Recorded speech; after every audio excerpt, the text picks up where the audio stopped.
The following is a presentation of Fox Sports. We are Fox. We are Minnesota.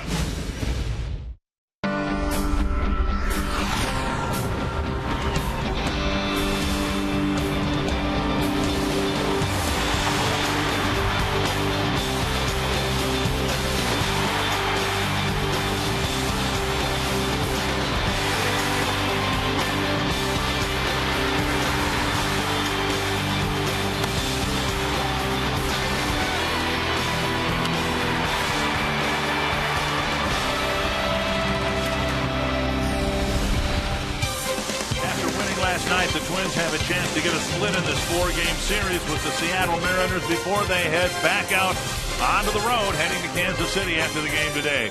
And a good, hot Thursday afternoon to you from Target Field. Bert Blyleven and Dick Bramer for the series finale. Trevor Plouffe finally hit home run number 20 last night. We don't know yet for sure what type of hitter Trevor Plouffe is going to be. If he's one of those streaky hitters we see from time to time, maybe the start of a hot streak. Well, we hope so. You know, Trevor Plouffe, remember he was on a disabled list with that right thumb injury. Well, that was at the end of July, but prior to that, he had hit 11 home runs in the month of June. First 22 ball games, not the Trevor Plouffe that the Twins were looking for, but the next 39, that's what the Twins want. And then over the last, couple ball games, he's swinging a better bat.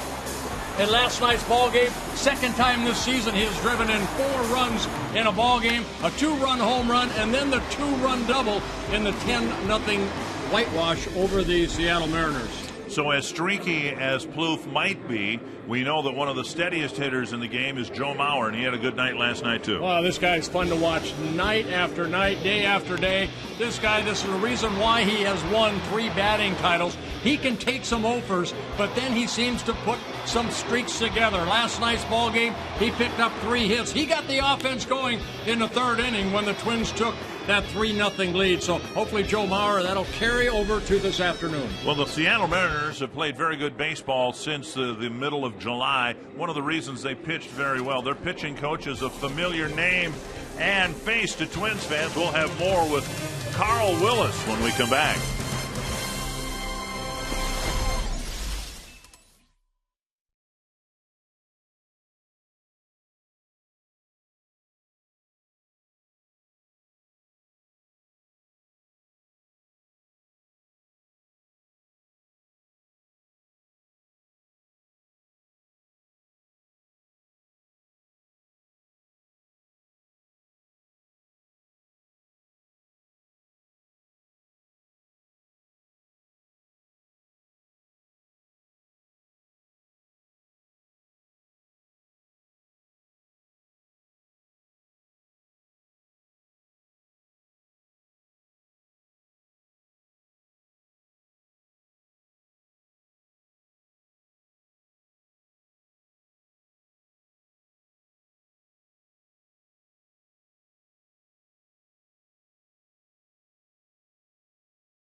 you by your local Northland Ford dealers. Visit your local Northland Ford dealer or go to northlandford.com. And by Menards. Save big money on all your home improvement needs at Menards. Minnesota and Seattle getting ready for game number 4 of a 4-game set. Welcome back to Target Field. I'm Kevin Gord. You may have noticed throughout the series a familiar face coming to the Seattle mound. It's pitching coach Carl Willis. He was a Major League Baseball player for 12 years between 1984 and 1995. Was here with the Minnesota Twins between 1991 and 1995 and was a giant factor just down the road in the Metrodome in the 1991 World Series, specifically in game number 6. And we caught up with Carl Willis earlier this week, and he talked animately about former Twins manager Tom Kelly and what a productive influence he has had in his career as a player and coach. A pitcher coming in from the bullpen, regardless of the situation, his last words when leaving the mound was, do the best you can. And if you think about it, if you do the best you can, you're probably going to succeed. Sometimes you're not, but you can accept the fact that you couldn't have done more. You did the best that you could do. And, over a period of time, if the best you can do is not good enough, you're not going to survive at this level. But I think for the most part, once you get to this level, if you go out and do your best, you're going to have a nice career. And he really made guys very comfortable in going out and competing and not putting too much pressure on themselves. And today, Brian Dunsing will try to do his very best to get a win for the Minnesota Twins. And Ron Gardner, the Twins and the Mariners, coming up next on Fox Sports North.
Temperatures will be in the mid to upper 90s, might actually touch 100 degrees. So a tough challenge for the catchers, the pitchers, and here's the Menards batting order for the Mariners. Dustin Ackley leading off, Franklin Gutierrez hitting second, Kyle Seager, Jesus Montero, Justin Smoke, Miguel Olivo, Trayvon Robinson, Eric Thames, and Brendan Ryan. I think it's harder on the catcher because if you're a pitcher, you look at this type of weather, Dick, and you say, you know what, if I work quick, I throw strikes, hopefully get my team off the field as quick as possible, and that's what Brian Dunsing's going to try to do here this afternoon. He's making his 11th start, his 44th appearance on the year, and his first this year against the Seattle Mariners. He made one last year, and he lost a tough ball game to Eric Bedard, 3-0, but it's pretty good numbers against the Seattle Mariners. Northland Ford defense for the Minnesota Twins. Josh Willingham in left, Ben Revere in center, Chris Parmalee in right, Trevor Plouffe, Pedro Florimon, Alexi Casilla in the lineup at second base, Justin Morneau at first, and Mauer behind the plate. Now, one thing for Brian Duensing as we look at the weather here, and it's what, 85? It's beautiful. Look at that, 86. Beautiful day. My goodness, not much wind, a little breeze, 15 miles an hour, sunny.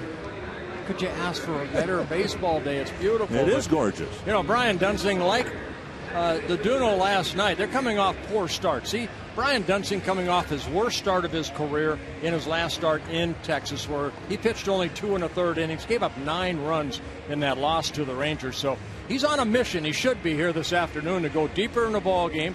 His 5 starts prior to that, he at least went 6 innings or more. So that's what the Twins are looking from Brian Duensing here this afternoon. Well, Dustin Ackley will lead things off for Seattle. He'll be followed by Franklin Gutierrez and Kyle Seager. And Duensing from the stretch. And delivering strike 1. Yeah, again, Brian Duensing started the windup when he first made his first start back in July. He started in the windup that against the Oakland A's, and he just felt a little uncomfortable, so he went back to that stretch. And it just says it's more of a comfort zone for him rather than going through the windup. Fewer moving parts, all of that, I suppose. Huh? Well, the main thing, and we did it in an instructional last night, about getting to the balance point. Lift that right knee up and right there, then explode toward home. Little pop fly to right field. Parmalee coming in. He's got it, 1 away. Let's take a look at the GMC keys to the game. Duensing hopes to follow what Duno was able to do last night. 7 shutout innings, only 2 singles allowed. And with all that, the bats came alive. 16 hits last night in the 10-0 win. It was the 12th time this year the Mariners were shut out, but 10 of those shutouts came in the first 3 months of the year. So their lineup has been much more consistent and productive than it was early in the season. Here's Franklin Gutierrez. And a strike on the outside corner. Well, this is the problem that Duensing has had as a starter, also out of the bullpen. Right-handed hitters. Right-handers this year hitting .328. Left-handers hitting only .252. And that's down the line off the end of the bat into the corner. Chased by Parmalee. Gutierrez going to second. And he's in with a 1-out double. Really not much you can do as a pitcher on that pitch other than get the ball down a little bit. That fastball a little up in the zone, and Gutierrez, good piece of hitting, just went with it. Didn't try to pull that ball. It may have been a ground ball. Instead, it's a double for Gutierrez, his 3rd of the year. Oh, there it is right there. The numbers, .328 for right-handed hitters against Brian Duensing. Lefties, very good at hitting only .252. Here's Kyle Seager, left-handed batter. And then Jesus Montero, the cleanup hitter. Duensing trying to pitch around the 1-out double.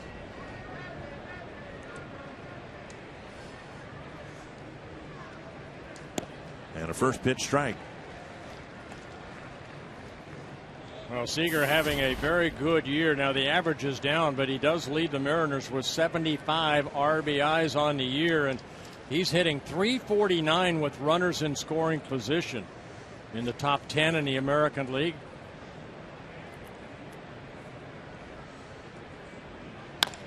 Slapped through the hole to left. A base hit. Willingham Chargers are going to wave Gutierrez. Here's Willingham's throw. It's off the line, or offline. And a base hit by Seager, giving the Mariners the first run of the game. And now Seager has now 54 runs driven in his 76 RBIs have been on the road, taking that pitch the other way. In the left field, and Gutierrez scores from second base. So Seager picking up his 76th RBI. Here's Jesus Montero, the Seattle catcher this afternoon. And as lopsided as Duensing's numbers are, right-handed batter versus left-handed batter, Montero's got some pretty wide splits against left-handed pitching, hitting .328, just .222 against right-handers. And a foul. And the Mariners are making contact with Duensing's fastball. We haven't seen him throw many off-speed pitches yet. Well, that changeup is a good pitch for Brian Duensing, and then that hard breaking ball. Montero, only 22 years old. He came over from the New York Yankees in his first season with the Mariners.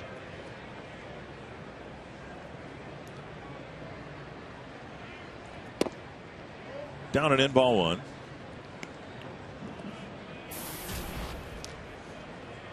There are the splits you were talking about, Dick. Montero from Venezuela, signed by the Yankees in 2006 as a free agent.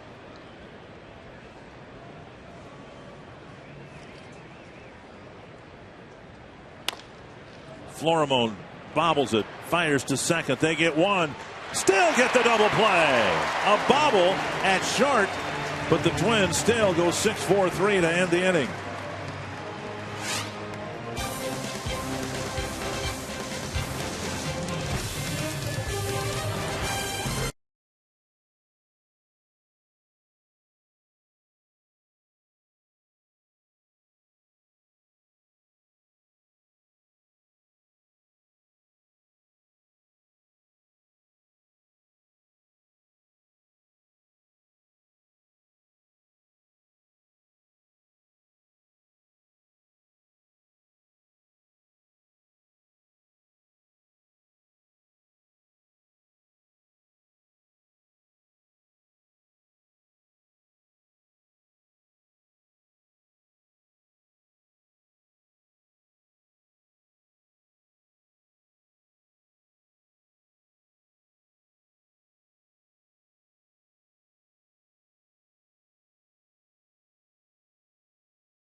Today after being shut out last night.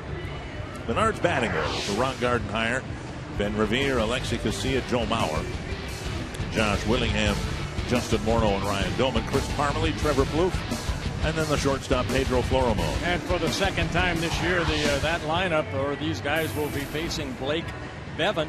Bevan making his 21st start of the year, his second against the Twins. He defeated the Duno and the Twins 5-1 a couple starts ago in Seattle. Look at the walks to innings pitched. 17 walks in 113 innings pitched. So this guy is a strike thrower, so be ready to hit. Northland Ford defense for the Mariners. Trayvon Robinson, speedy left fielder. Franklin Gutierrez, a former Gold Glove winner in center. Eric Thames in right. Across the infield, it's Seager, Ryan Ackley, and Smoke, and Jesus Montero behind the plate. Bevan, a tall drink of water, 6'7", about 240. Originally the Rangers' #1 pick in 2007. Now in his second season with the Mariners. Came over in that Cliff Lee trade. Up and away, ball one to Ben Revere. Revere hitless in the ball game last night. Batting average has dropped now to .306.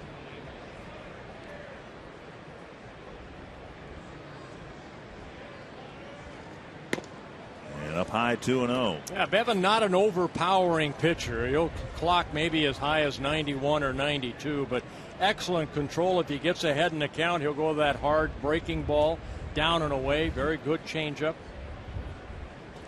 2-0. Excellent control, as you said. We showed you the numbers, but now he falls behind the leadoff batter, 3-0. Yeah, he started the season in the rotation for the Mariners, then sent down after 12 starts where he was 3-6 with the very high ERA, but over his last 8 starts, he's 5-2 with a 4 ERA.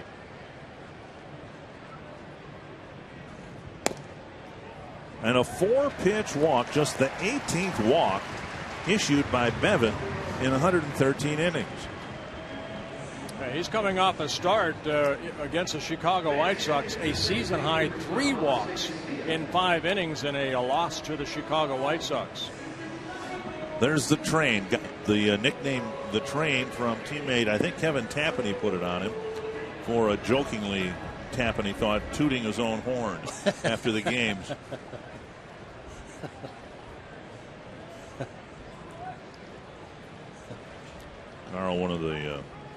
best setup men. There goes Revere on the very first pitch. And he's in with a steal. So again, we see it. Revere not only aggressively stealing bases, but taking that extra base early in the count. Well, they saw Bevan in Seattle, and even though he pitched very well, gave up only 1 run, he has that bit of a high leg kick, and the Twins right off the get-go send Ben Revere with his speed, his 31st stolen base of the year. Now hook onto that bag and hold tight, because we've seen Ben before. He'll hook onto that bag and then slide past the bag. Casilla squares, takes a strike. The first strike thrown by Bevan, 1-1.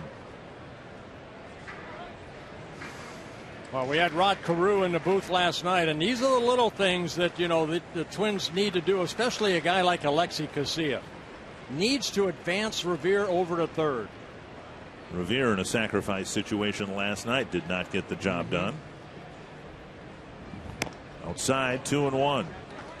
Regarding Revere and his aggressiveness, in one sense, he really does look like a leadoff hitter, because when he gets on first, he understands his job now is to get to second base. And he does a good job of that. A lot of times, he won't be like Denard Span that'll go sometimes 3-4 pitches into a batter, where he'll take off right away, which he did. 2-2 now to Casilla.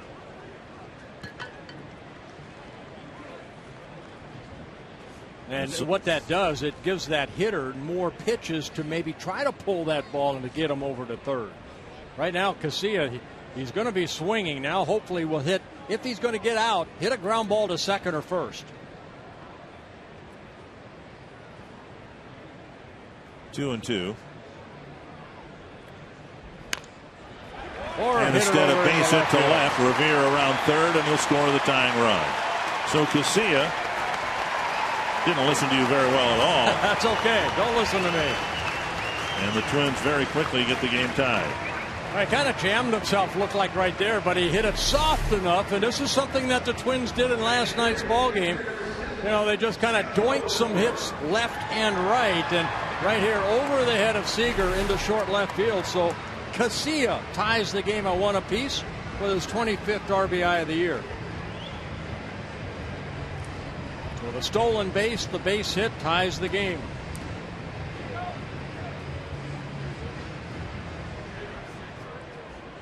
You talked about Bevan's high leg kick. He's probably figuratively kicking himself right now for the leadoff walk. Now Casilla has good speed. Keep an eye on him. He has 15 stolen bases in 16 attempts. Twins managed just 1 run against Bevan in Seattle a couple of weeks ago.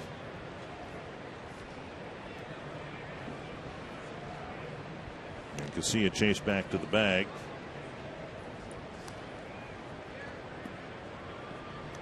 Twins never attempted a stolen base while Bevan was in the game, mainly because they didn't have that many opportunities. He had a couple of leadoff doubles.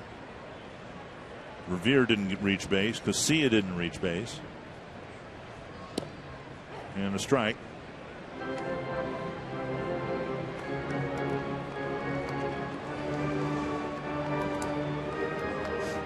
We showed you at the top of the show, Mauer 3 hits in last night's ball game. That averaged up to .312.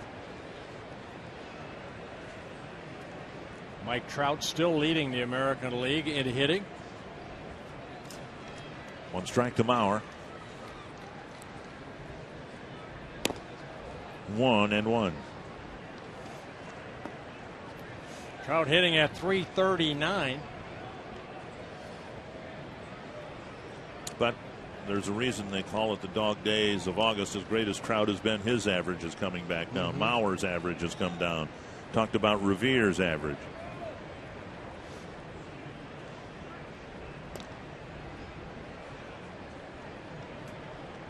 What was it like for you? I mean, the reverse should be true then. If hitters wear down, fatigue, whatever, once they get into August and September, necessarily then the pitchers should have the advantage. I always found, I think through my career, July and first part of August, it was kind of tough for me because of the hot weather. Right. But then when that cooler weather came, kind of like something kicked in again, and I always had a very good month of September and hopefully into postseason. 2-1 to Mauer. Dozen pitches for Bevan, only 4 strikes.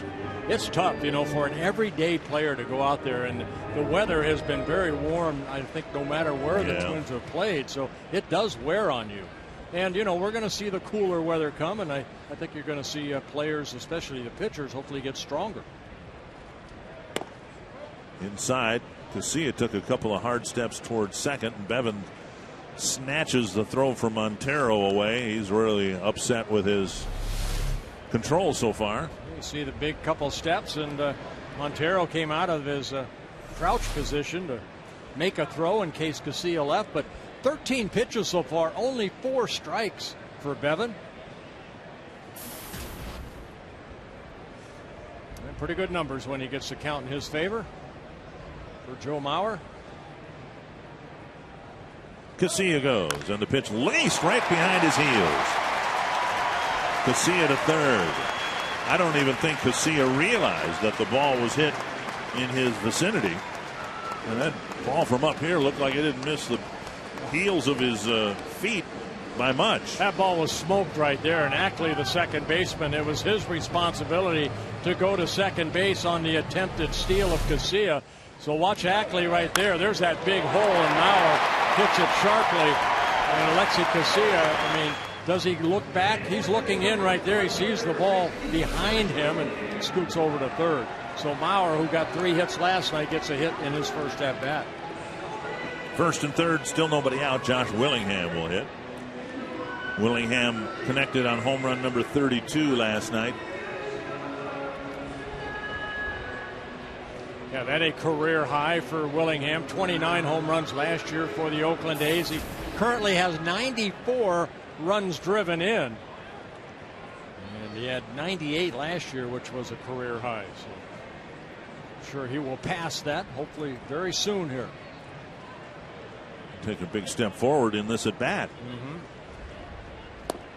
Ball one. We've mentioned it from time to time, but as he continues to pile up home runs, interesting to note that if you took the single season home run totals for Twins hitters in their history, you'd see Killebrew, Killebrew, Killebrew, so on and so forth. The highest home run total for someone not named Harmon Killebrew is Bob Allison with 35. Popped up. And Willingham not happy with that at bat. Now, slow breaking ball right there, and Josh just got a little out front and popped it straight up for the first out. So the RBI opportunity right there, something that Willingham, I'm sure, is going to fret over a little bit for a second and then move on. Justin Morneau with 2 men aboard. We'll try to clean up the situation here a little bit. First and third, only 1 out. The average getting higher and higher for Justin over his last 50 ball games, hitting about 325. Had a couple hits in last night's ball game.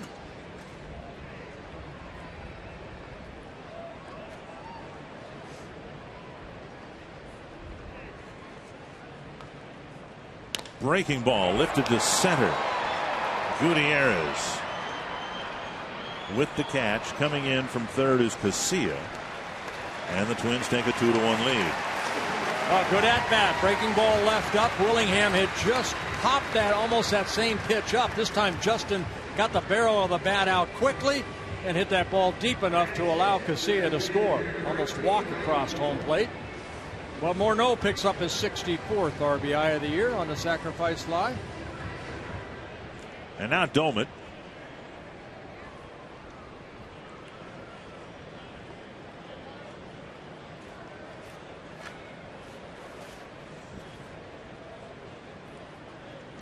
There's a slow breaking ball again in the dirt. Ball 1.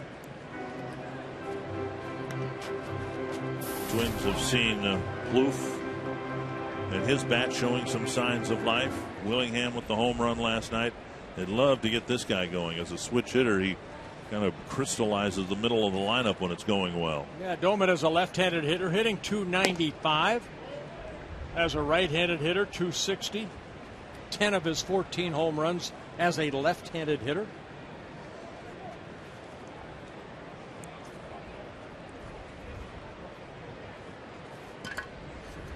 Domit, who caught DeDuno in last night's ball game, the designated hitter here this afternoon. Inside 3-0 with Parmelee on deck.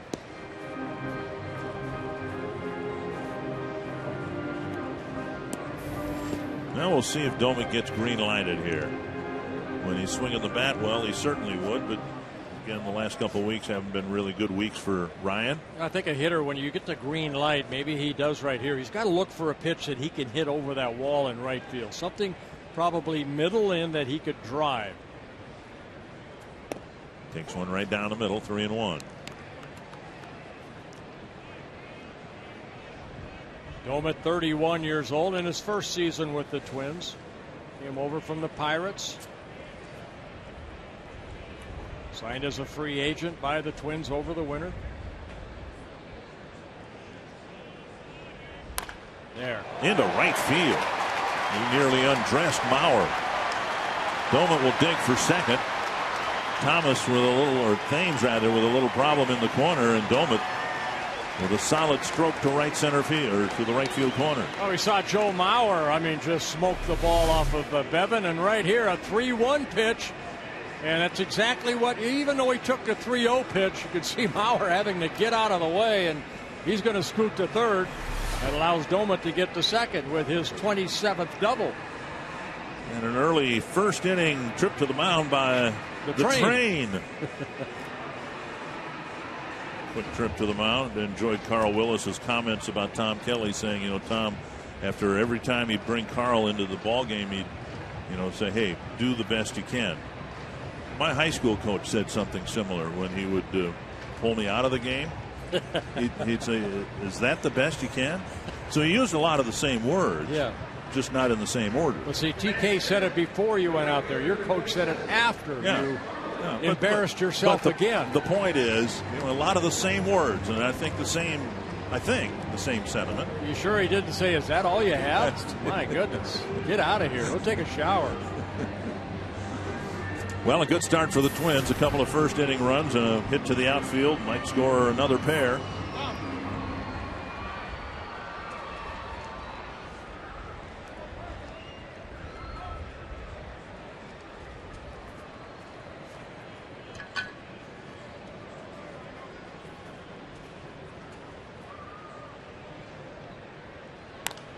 First pitch popped up, a foul ball, chased by Seager. And he makes the catch, so Parmalee gone on one pitch. The Twins strand a pair, but they score a pair and take a 2-1 lead. Foot speed, a big part of the Twins' first inning rally.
At Target Field, the Twins lead 2-1 after one on the heels of a terrific performance by Samuel Deduno last night. And I talked to Ron Gardner this morning, guys, and he mentioned that Rick Anderson had Deduno lock in Monday night on Felix Hernandez as the King took the mound for Seattle. Anderson wanted Deduno to watch his release point and watch the way he attacked the Twins hitters, and apparently, according to Gardner and Anderson, DeDuno picked up an awful lot from that performance by the opposition's ace. He took that to the mound with him last night. It clearly worked out. And today, Ron Gardenhire is hoping Brian Dunsing can learn something from what DeDuno did last night, establish the fastball, and then use the off-speed stuff to get the Seattle Mariners out. Whatever King Felix showed DeDuno last night, guys, we need some more of it. He looked awesome. Well, he sure did. Thank you very much, Kevin. And why wouldn't you? I mean, that's how you learn the game of baseball, by watching some of the best go about their business. When I was 19 years old, I had the opportunity to watch Jim Cott, Jim Perry go about their business. And when a, say, future Hall of Famer pitched against the Twins, I used to walk over and watch him warm up. What did he do to make himself so good? It's a daily routine. Even though a pitcher is not starting, whether it be, Diamond or DeVries or even DeDuno here this afternoon, watch Brian Dunsing, watch Blake Bevan. See what they do to try to hopefully have success. So you did more between starts and light up other people's shoelaces. Well, that was in between the innings. Well, last night's ball game here, a couple nights ago, Hernandez, outstanding. And then DeDuno saying, you know what, I think I can do the same thing. You see the little turn and then getting to that balance point. DeDuno, same thing.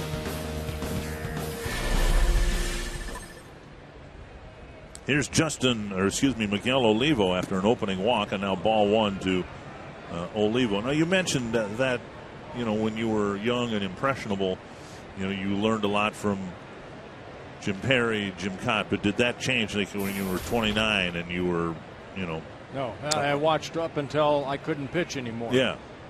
I guess that's what I was wondering. It's one thing to do it when you're impressionable and you pay attention, you hope you do anyway, to everything around you, but then you were that veteran, and when you were matched up against a Clemens or somebody like that who was younger than you, whether you paid close attention to how he went about his business. Well, you know what I did when I was established a little bit more, I would have all the starters. If Frank Viola was warming up down in a bullpen at the Metrodome, I don't know if fans might remember, but all of the starters, we were all out there watching him warm up, and that's something that I kind of made sure that, whether it be Alan Anderson or whoever, Mark Portugal, they would go down with us. We'd all go down and watch Frankie warm up, so he knows that we're behind him, and we hope that he pitches well. And the same thing for when I warmed up on the side, all the other starters would be there.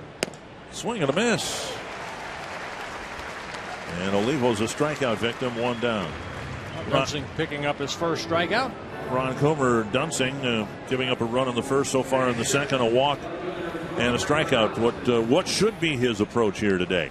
Well, I think when you look at it from the hitter's perspective, guys, you see a guy like Brian Dunsing, he's going to be a controlled pitcher.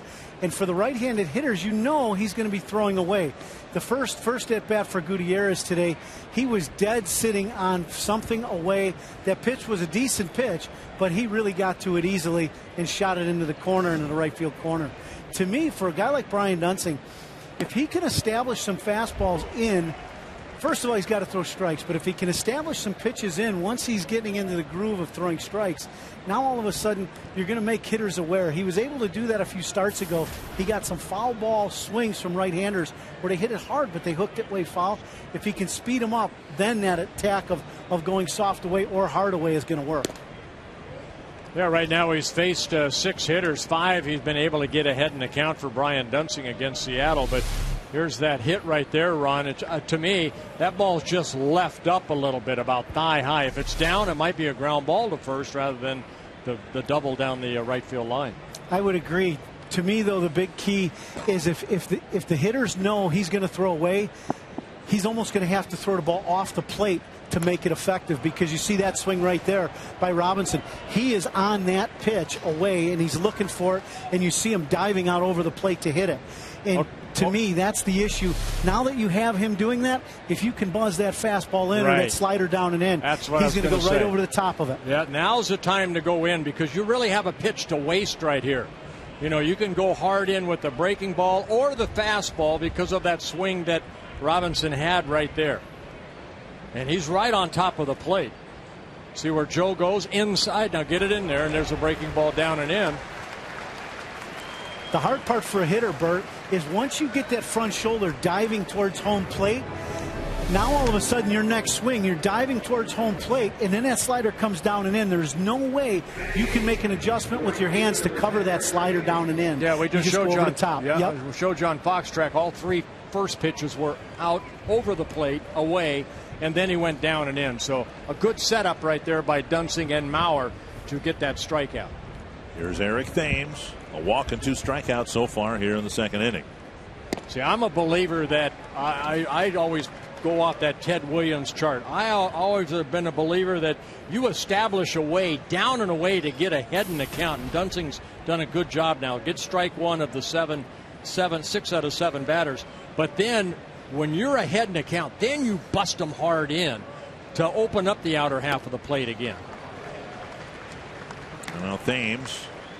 Half swing, strike 2. And I only say that chart of Ted Williams because he had that ball chart where every ball was in the strike zone, what he would have hit. And Ted Williams said if every pitch was down and away on the black, he would have hit 262. And that's coming from a guy that was a 340 career hitter. What's that tell you as a pitcher? Establish down and away and then work inside. But you have to do both. Ted Williams was such a good hitter. If, as you said, every pitch was down and away, he would have hit a lot higher than 240. If he knew every pitch was exactly. there, yeah. 1 and 2. But basically what the chart told me is that, hey, that's where I have to establish myself and then go down and in and then go up the ladder. Use all 4 corners. Wide of the plate, 2 and 2. The one thing in them last couple sliders that Brian has thrown, you know, all of a sudden now after the slider for the strikeout off Robinson, his angle has gotten better. He's gotten on top of the ball a little more, and you can tell from the side his angle of his pitches are going down a little bit better than they were in the first inning. Little pop-up, deep short. Florimone says, I'll take care of this. And he does. And Duensing pitches around the leadoff walk.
Baseball, the playoff push continues. Carlos Beltran and the Cardinals head to D.C. to take on Jordan Zimmermann, the National League East leading Nationals. Fox Saturday Baseball, presented by MasterCard, begins at 2:30 Central. Really, really curious to see what they're going to do with Strasburg. You know, as the season winds down for the Nationals, you know, they have a very good 5-game lead over the Atlanta Braves. But boy, he's having a great year. They have the innings kind of cap on him. Again, I think I know the answer to this, but let me put you in Mike Rizzo's shoes, the general manager. He's in charge of not only making the Nationals competitive, hopefully driving towards a world championship this year, but also in the next 10 years, presumably. What do you do with Steven Strasburg? Well, I really have to talk to Steven Strasburg, and everything has come from Rizzo and also Johnson, the manager. Strasburg really hasn't come out and said how he has done. Yesterday Scott Baker was playing some catch down that right field line, and Bake had Tommy John surgery in April, and he's already throwing, and he's looking forward to spring training next year. But even for a guy like Scott Baker, coming off the Tommy John, it's hard to judge, whether you let him go over 180 innings or not. You have to almost feel off of Strasburg how he feels. 2-1. Young man has a great future ahead of him, but how many opportunities do you have to get into postseason? You're not answering the question. I know I'm not, because I don't really have the answer. It's not for me to judge, what they should do, other than my feelings. I say let them go, but coming off the Tommy John, I don't know. Here's the National League East, and boy, some powerhouse teams in that division.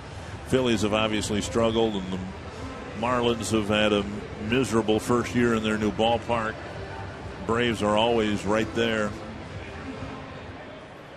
And I hope that maybe we'll get a chance to see Strasburg's pitch. I have not. You, I think, did one of his broadcasts 2 years ago. I got to talk to right? him. Yeah, he was not pitching that ball game, but Florimon takes a strike. Chance to talk to him before he had the Tommy John. But if he is, as people have said, a once-in-a-lifetime arm, you can understand why the Nationals would back off and say, hey, look, that's enough. Thank you, and we'll hopefully expand your innings and let you pitch a full season next year. Slow breaking pitch and a slow roller to second, 2 down. With the announcement being official and the All-Star game set for July of 2014 at Target Field, the next question, and I've already been asked it about a half dozen times from people, how do I get my tickets? If you are a season ticket holder and renew for the 2013 and 2014 season, or purchase season tickets now for next season, you'll establish priority for All-Star game tickets. The best bet right now is to call 833-TWINS, talk to a season ticket representative about how you can be a part of the Twins season ticket family in the Midsummer Classic in 2014. Revere walked and scored in the first inning.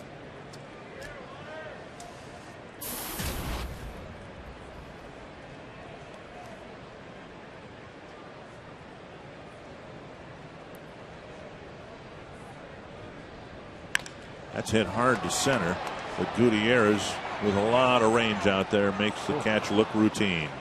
8 pitches in a 1-2-3 second inning.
chance to win a VIP experience for two to a 2012 World Series game presented by Scotts, the official lawn care company of MLB. 2-1, Twins hoping to split this 4-game series and then head out on the road. 3 games in Kansas City, 3 games in Chicago. A couple of other games in progress. Oakland keeping Cleveland in free fall. 8-3 in the bottom of the 5th inning. Baltimore with a 5-1 lead over Chicago. We all know that August has not been a good month for the Twins. They are 9-18. It'll be the worst month the Twins have had, with the exception of April, in terms of win percentage. Cleveland Indians have won 5 games in August. 5. It's been tough for the Indians. Tapper right side, Casilla. Nice play from the second base bag. A good play to Morneau to throw out Brendan Ryan. You know, these guys make it look so easy, but that is a very difficult play. Very athletic play right there by Alexi Casilla. The ball hit up the middle. Casilla getting that little hop right there, and then on the run, able to get something on the ball, and the throw right on the mark to Morneau for the first out. Nice defensive play by Casilla. There's Dustin Ackley. And a strike on the outside corner.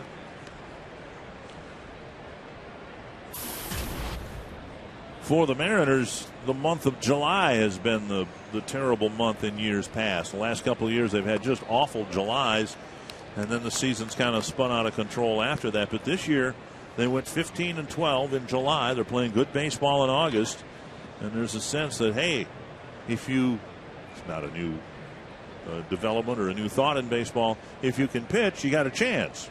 Well, the Mariners and the A's are finding that out again. Yeah, they really are. I mean, both these ball clubs, Oakland and Seattle, they have the lowest team batting averages in the American League.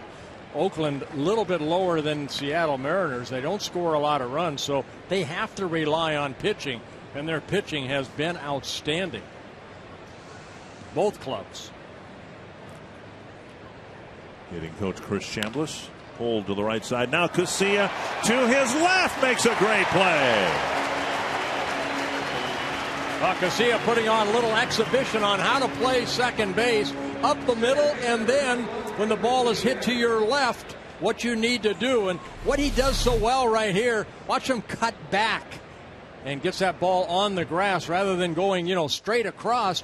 That kind of gives him a little more range right here. So going toward the ball, and then on from his knees, a nice flip over to first for the second out. So back-to-back, very nice defensive plays by Alexi Casilla.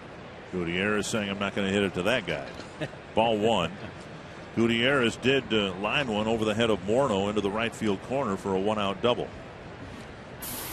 I know you mentioned it, I believe, in game 1 or 2 about Gutierrez. This guy right here, he's had a lot of injuries that has really set him back. He was, started the season on a disabled list, activated, and then put back on again with that concussion.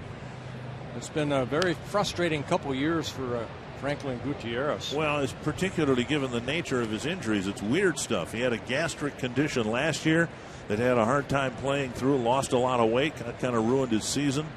This year in spring training, a torn pectoral muscle. Not a cartilage or anything, but he tore a muscle in his chest and he couldn't play. Then the concussion. He's got a lot of talent. Only 29 years old. He originally signed by the Dodgers out of Venezuela. 4th season with the Mariners. Won a Rawlings Gold Glove in 2010 for Seattle when he roamed center field. 2-1. And now 2-2.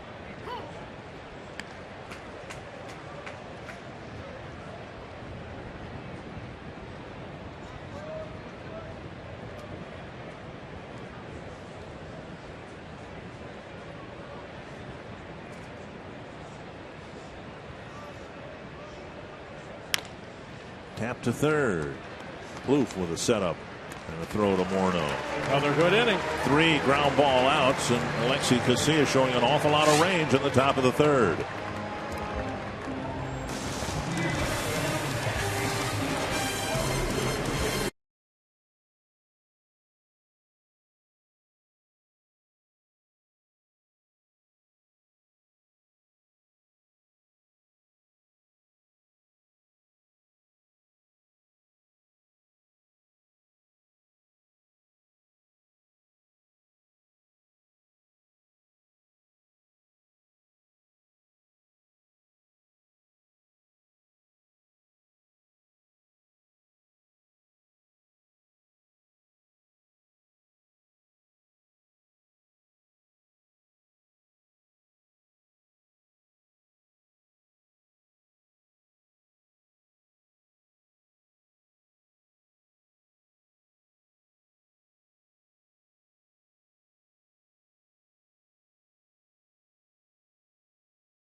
Fox Sports North is brought to you by Sanford Orthopedics and Sports Medicine, for the everyday competitor in all of us.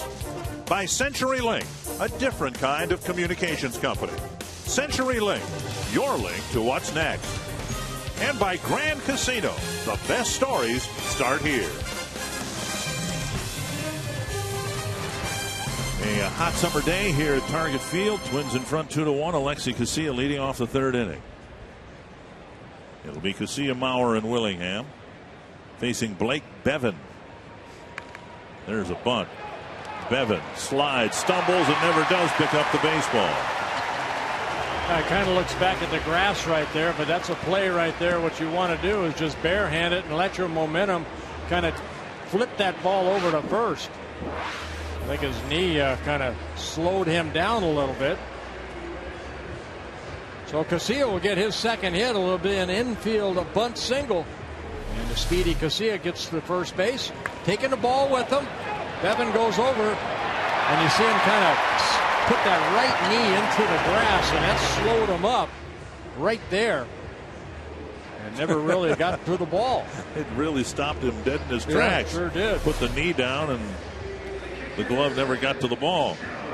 So Casilla with a pair of hits. A leadoff bunt single here in the third, and that'll bring up Mauer.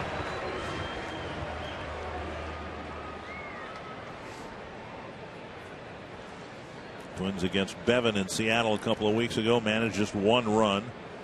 Got a couple of first inning runs, and now see what they can do with their leadoff bunt single. Yeah, he went only 5 1/3 innings, gave up 7 hits and only the 1 run. Bullpen did a good job taking over for him. 3 2/3 innings of shutout baseball against the Twins, and the Twins lost 5-1.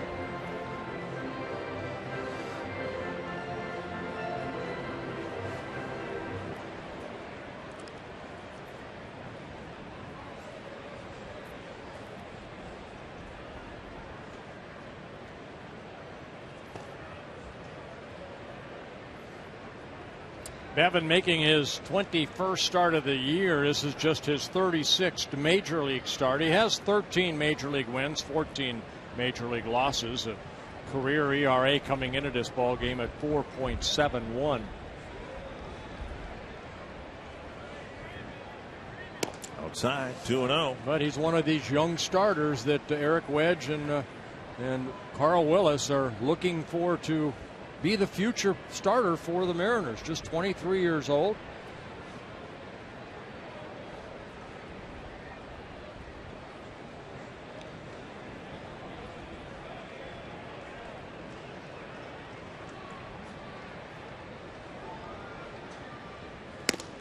(3-0) in the first inning. After Revere walked, he very quickly stole second base. When Casilla followed with a single, and the count ran, I believe, 3-1 to Mauer. Casilla took off, and Mauer lined a single to right. And Bevan, losing the strike zone again here, might be a little concerned about Casilla and his intentions at first base. Well, that's where, as a pitcher, you want to forget about that speedster and get the guy out at home plate. Now, there goes Casilla. And Casilla with a collision with Brendan Ryan. And we'll hope both players are okay. Casilla came in feet first, it looked like, and clipped Ryan as he was extending himself to try to catch the throw. Well, he has to come toward, see the second base side to get the throw, and little contact right there by Casilla, getting the foot of Ryan. Ryan actually stepped on his foot as Casilla is sliding safely into second. 3-1 to Mauer. Casilla now at second base. Yeah, Casilla with his 16th stolen base of the year. And Ryan very lucky right there. He doesn't twist that ankle.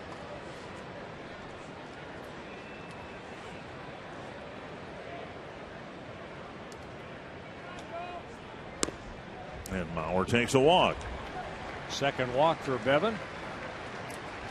Josh Willingham will hit with 2 men aboard. You can submit a question at carsoup.com/baseball. Josh Terhark of Moorhead wondering what player holds the record for being walked the most. I'll say it has to be Barry Bonds. Ricky Henderson 4 Hall of Famers on there. Yeah.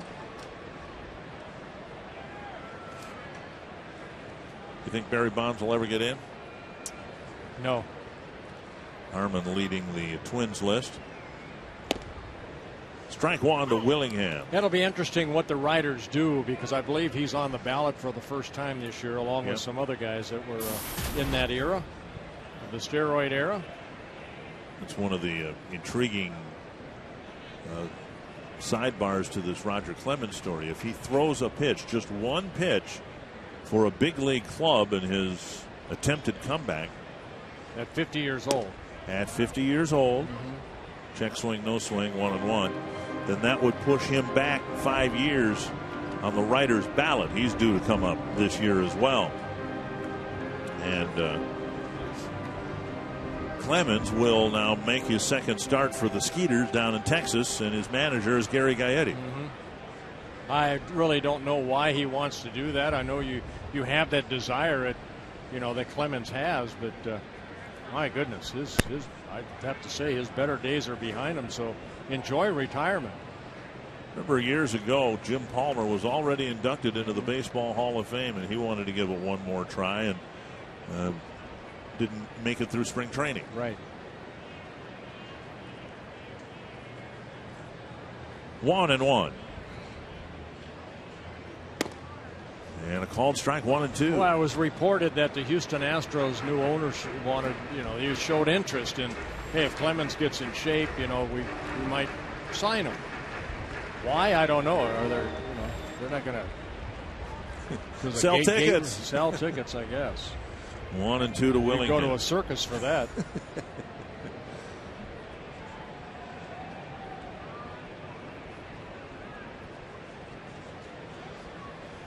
Bevan has given up 18 home runs, 9 to right-handers, 9 to left-handers. In the dirt, blocked by Montero.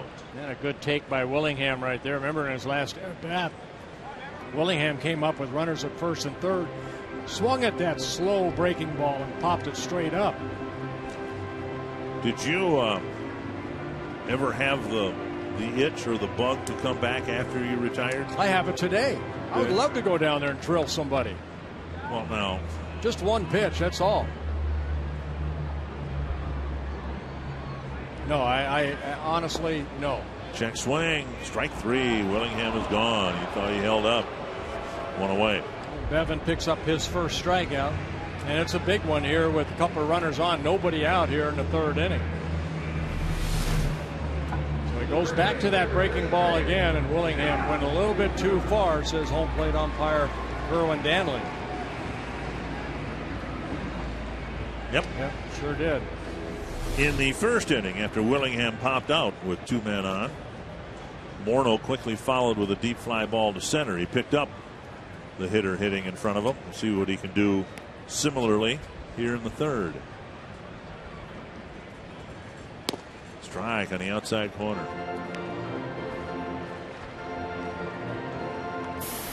Well, the shame of it all, if it does happen that Clemens comes back and he ends up making a cameo appearance or whatever for the Astros or whomever. 1 strike to Morneau. That's going to take an appearance and an inning away from somebody who probably deserved to make that appearance. Exactly.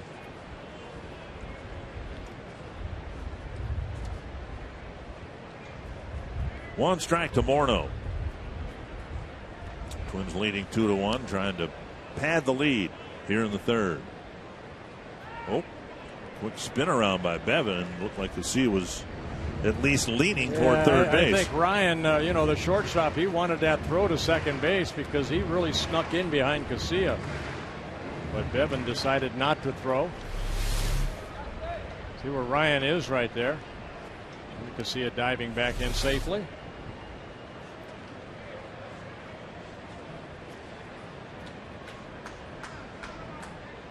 Long look in, and now Montero to the mound.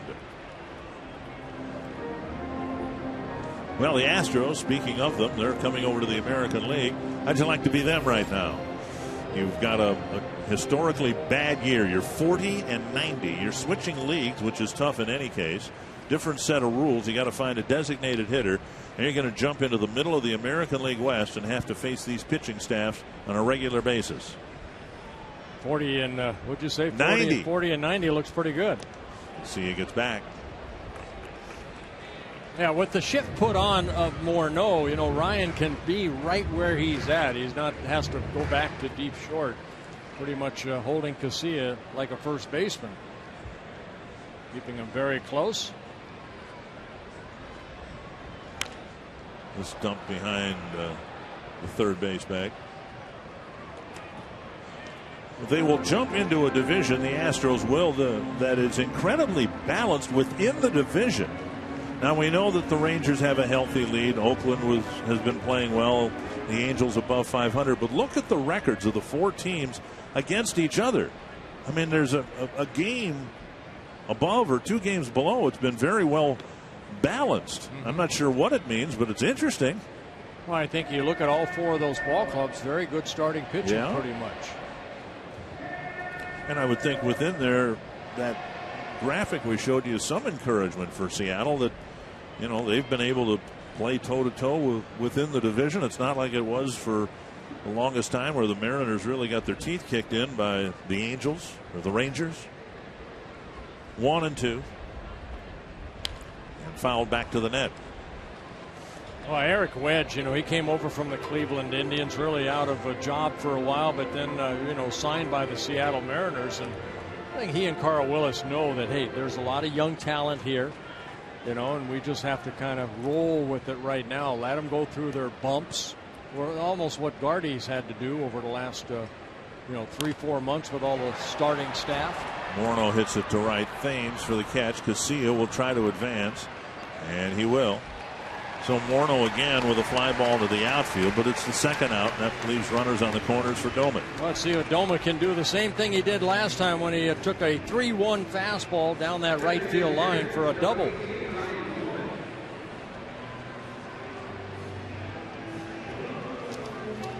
Doumit got a couple of hits against Bevan in Seattle, so he's 3 for 4 against them. Twins would love to be able to take advantage of this opportunity here in the third. They got a couple in the first, but left 2 men on in scoring position.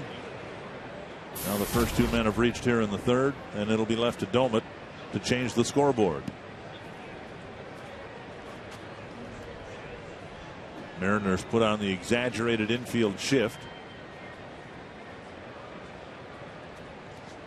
Nice block by Montero. 1-0.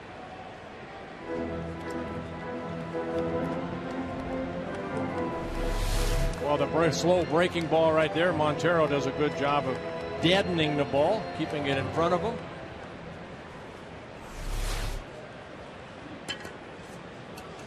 See Ryan, the shortstop, playing in deep up the middle towards second base. Popped him up.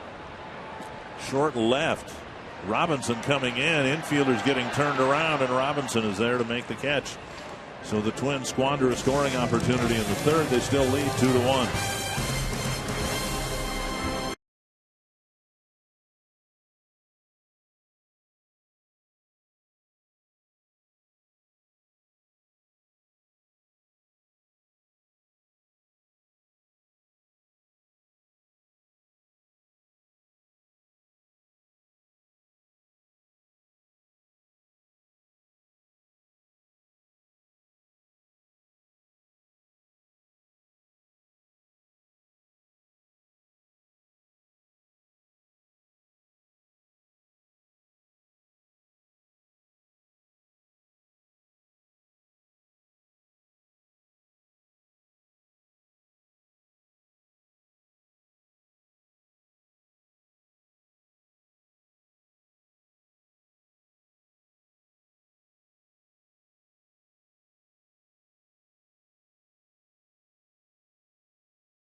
Twins in front 2-1.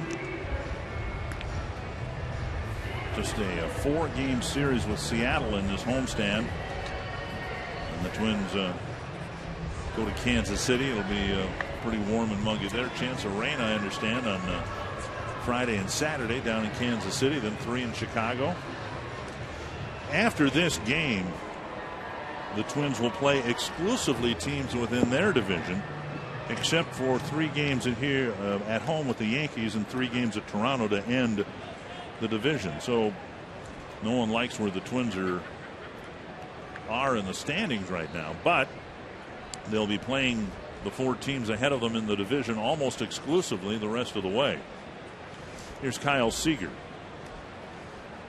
You know, Dick, a lot of the clubs that I played with, you know, at this time of the year, especially like the Cleveland Indians, you know, when I was there, we had losing seasons all 5 years that you know, you become a spoiler. And that's what you look forward to. Whether you play the Tigers or Chicago, you want to have something to say about the race, even though, you know, the Twins are in last place. That's what they have to look forward to.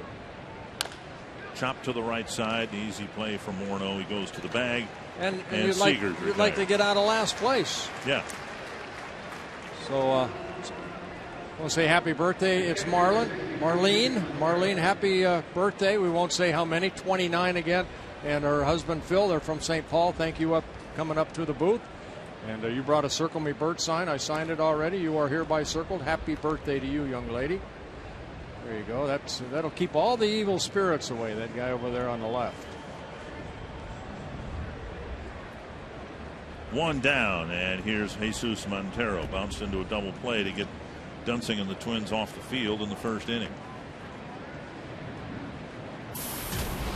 You know, we've seen it happen every year.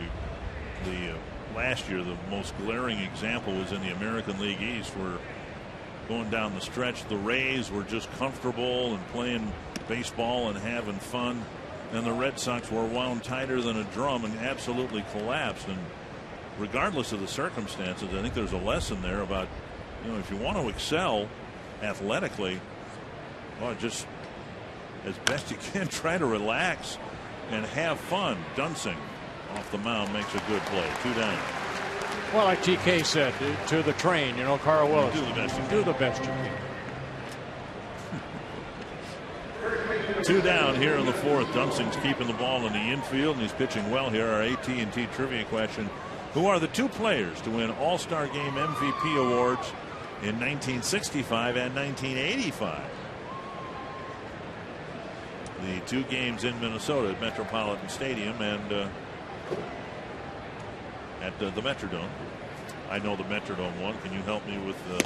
1965. Yep. Wow. I'll have to look it up, like I do with everything. 1 strike to Smoke. Or get some help from the truck. Those guys are pretty smart in there.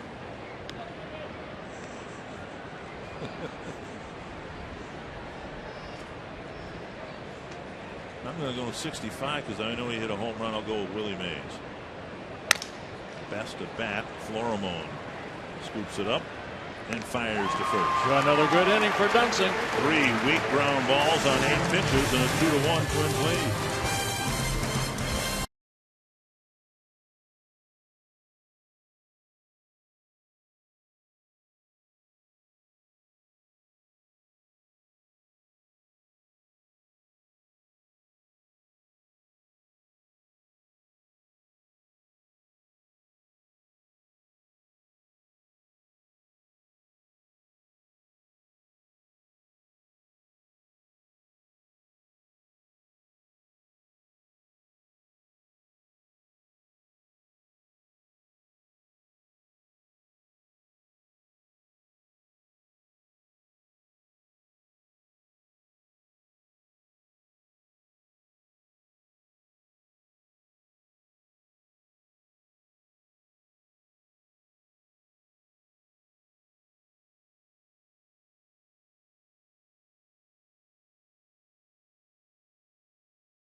season, and now back on the disabled list with an elbow injury, not the more serious ligament tear that would require Tommy John surgery. We hope that never is the case for Floyd. But the White Sox wrapping up their series in Baltimore. Not many fans there at Camden Yards, but Adam Jones starting on his next 100 home runs. He hit his 100th the other night. And the Orioles with the lead over the White Sox, 5-1 now. Oakland leading Cleveland 10-4. Well, how about those two ball clubs, Dick? Baltimore and the Orioles. They are hanging in there in that wild card race. Baltimore and the Orioles? You mean? I mean Baltimore and Oakland. There you go. Yes, right. yes. Well, and right now those would be the two teams, but I think most people think that Tampa Bay will get one of those spots if they don't win the division outright. There's some really good teams who are going to be on the outside looking in. Parmelee to the hole, and it triples into left field. He's aboard with a leadoff hit. Yeah, it looked like Ryan, the shortstop, was shading Parmelee up the middle, and this ball kind of off the end of the bat, but hit the other way, and it might have had some spin on it. And Ryan, I think, a little upset that he didn't get to this ball. You see him shading him a little bit up the middle. Ryan going to his right, and then the ball getting past him. Right off the tip of the glove. So Parmelee gets his first hit. And for the Twins, their fourth in the ball game. Now Plouffe. That should be their fifth hit, yes. Outside off the plate. We were talking about this the other day in your absence, but I really like the playoff format and the addition of the second wild card because it actually minimizes the chances of a wild card team. There's a spinner off the bat of Florimon getting through the playoffs. I mean, there's going to be two wild card teams in each league, and one of them is going home after one game, you know. And this notion of, well, we'll settle for the wild card, there really wasn't much difference between a wild card team in previous years and a team that actually won its division. You were treated equally. You never had home field advantage, but you know, you got in, you got a chance to play the same number of games. There's a fly to short center, and Gutierrez watches the wind push it in. One down. And that'll bring up Florimon. Subscribe to MLB.tv at a reduced price. See the remaining Twins out of market games live online and on your favorite devices in HD quality. Visit twinsbaseball.com to order and get more details. MLB.tv, baseball everywhere. Home territory blackout restrictions apply. You know, at the addition of another wild card team, all it is game 163, right, basically. And, you know, Twins went through that a couple years. The ratings were so high that baseball, I think, looked at it and said, wow, that's pretty good. Let's do this every year. Plus, you get another team, you know, a chance to stay in that race all the way through September. That's why I think there's some nervous folks in the Bronx these days, because Baltimore and the Rays are putting some pressure on the Yankees. And can you imagine what would happen if the Yankees slid down into a wild card spot and they had to go, say, against David Price and the Rays or Justin Verlander and the Tigers in that one-game playoff, and boom, their season's over with. Florimon hits a double play ball. And that'll wrap up the fourth inning. On to the fifth. And a 2-1 ball game.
State Fair on the Midway, where there's always so much going on. They have games, they have prizes, they have rides. Maybe you'll be at Target Field this week, or maybe you can get a unique view of Target Field from the State Fair. Wow. Now, would you go up on that? No, I would not. Me neither. I've always approached those things, and I don't have the greatest courage in the world when it comes to carnival rides. There's some reasons for that, which we don't need to get into on the air. But I've always approached those things. What's the best that's going to happen? And the best thing that's going to happen is I'm going to survive it. Were you big on carnival rides? No. You can ask my older brother. I went on that little spin around, and I threw up right on top of him. So that's the last time I went on that ride. The last time he took me anywhere, actually. 2 strikes to Olivo. Is that the Tilt-A-Whirl? Is that the ride you're talking about?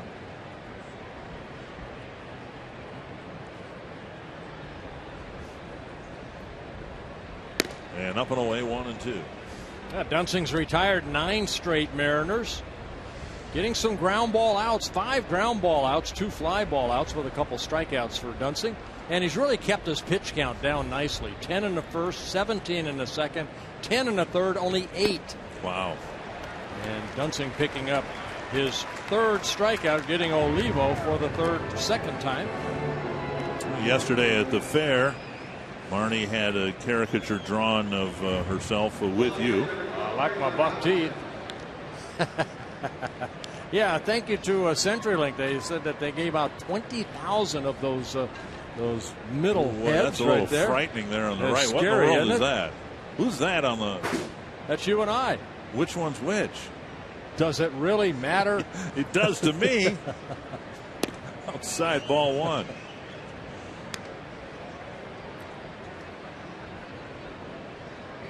Robinson with a strikeout in the second inning against Dunsing.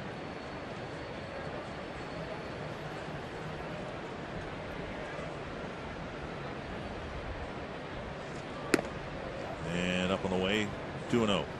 Yeah, Robinson, just 24 years old, originally signed by the Dodgers in 2005, and his second season with the Mariners. Not a lot of playing time this year. This is only his 25th game that he's been in. Switch hitting outfielder.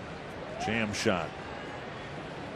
And Florimone with a strike to Morneau. Boy, he's got a cannon, doesn't he? Florimone.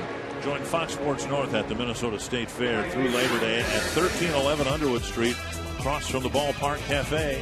Marnie Gellner will be there tomorrow with Kevin Gorg from 10 to 11, and the Fox Sports North girls from 11 to 3. And don't miss the Twins game of the big screen TVs from Kansas City starting at 6:30. Go to foxsportsnorth.com for more information.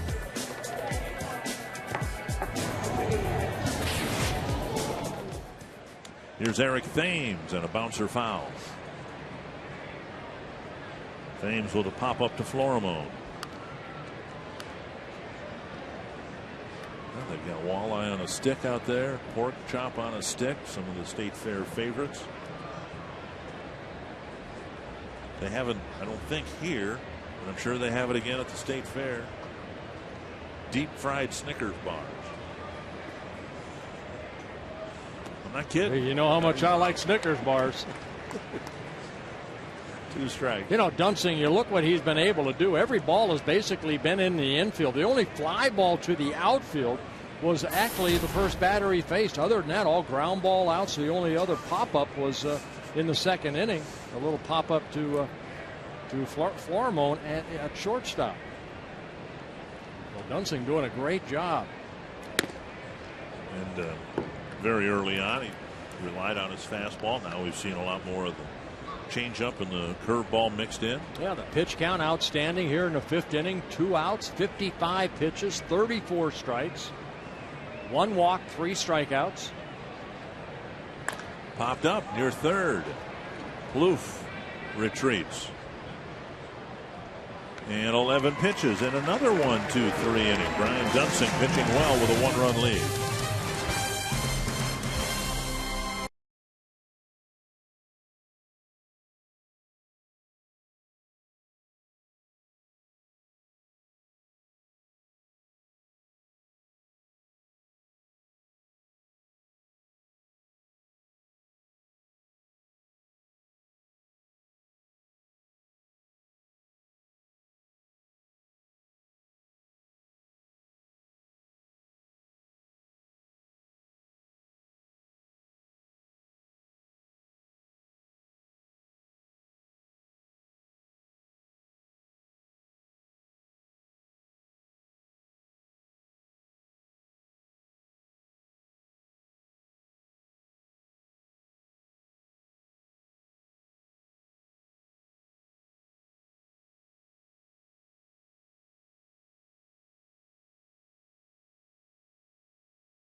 Welcome back to Target Field on a beautiful day. Minnesota has the lead as we are halfway through the baseball game. We are standing smack dab in the middle of the Minnesota State Lottery winner's circle. 100 scratch-off tickets for a very lovely mom. Jody is here with her son, Jaden. Jaden celebrating his 11th birthday. But, Mom, you've worked so hard to make such a special birthday. We thought you deserved to win 100 scratch-off tickets today. What a wonderful day for the birthday party out here. It's wonderful. He is 11 today, and he is... Tell him what you did. Tell him what you made on the thing. I made my birthday. He's a little shy, guys, but the bottom line is he's pretty proud of his mother. He has this bright orange sign, and his biggest birthday present he could get is to be circled by a Hall of Famer, and by golly, that's exactly what's going to happen. Thank you, Kevin. I see you down the right field line. A beautiful sign, and you can't miss it. So you are hereby circle, and happy birthday, young man. Revere bunts it foul. You know, and saying happy birthday, we have to say happy birthday, happy 102nd birthday to Rose Osman from Bird Island, Minnesota. She still lives in her home. Unbelievable. 102 years old. Rose, happy birthday to you. She has been a big Twins fan for many, many years. 1-1 to Ben Revere. And a one hopper to Smoke, one down. AT&T trivia. In 85, it was Lamar Hoyt. I'm going to go with pitching. Juan Marichal. Okay. And I think it was Willie Mays, but who knows? With Lamar Hoyt in 85. And it was very good. Thank you very much. Wow. Media guide, page 462. Lamar Hoyt had just been traded a year or two before that from the White Sox over to the Padres. And that's why he won the award in 85.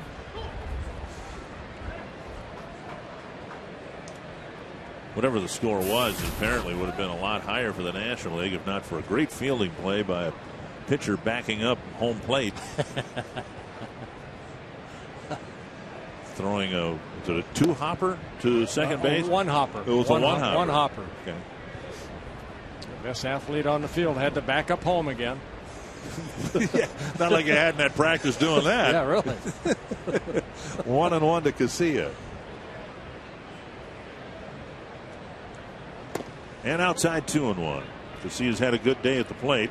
An RBI single and a run scored in the first, and then a bunt single got as far as third base in the third.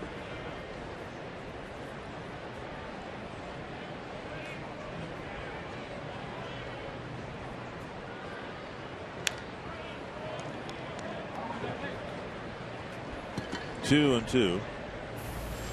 Well, the Twins scored a couple runs in the first inning. Other than that, Blake Bevan has really put some zeros on the board over the last 3 innings. A lot of the outs coming on fly ball outs. 1 strikeout, a couple walks. And Casilla waits on a 71-mile-per-hour breaker and taps it foul.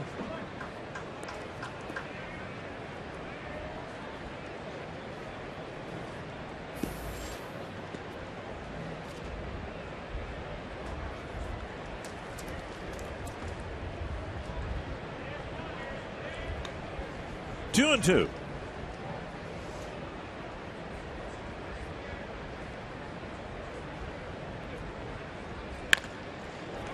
Ryan submarines his throw to first, 2 down. All right, let's go back to mid-July 1985. Representing the Cleveland Indians and striking out Dale Murphy, Bert Blyleven. And then giving up a hit right here, and then the overthrow. Carlton Fisk couldn't get it, but count the hops. Count the hops. Watch this one. Oh. Bingo right there, right on the mark. Right to Lou Whitaker. Throwing out Ozzie Virgil, who actually at the very beginning of that play was still at first base. And it was just getting to second. Bauer taps it to second. 10 pitches and a 1-2-3 bottom of the 5th.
night, and it looks like we'll get a little visit from Isaac.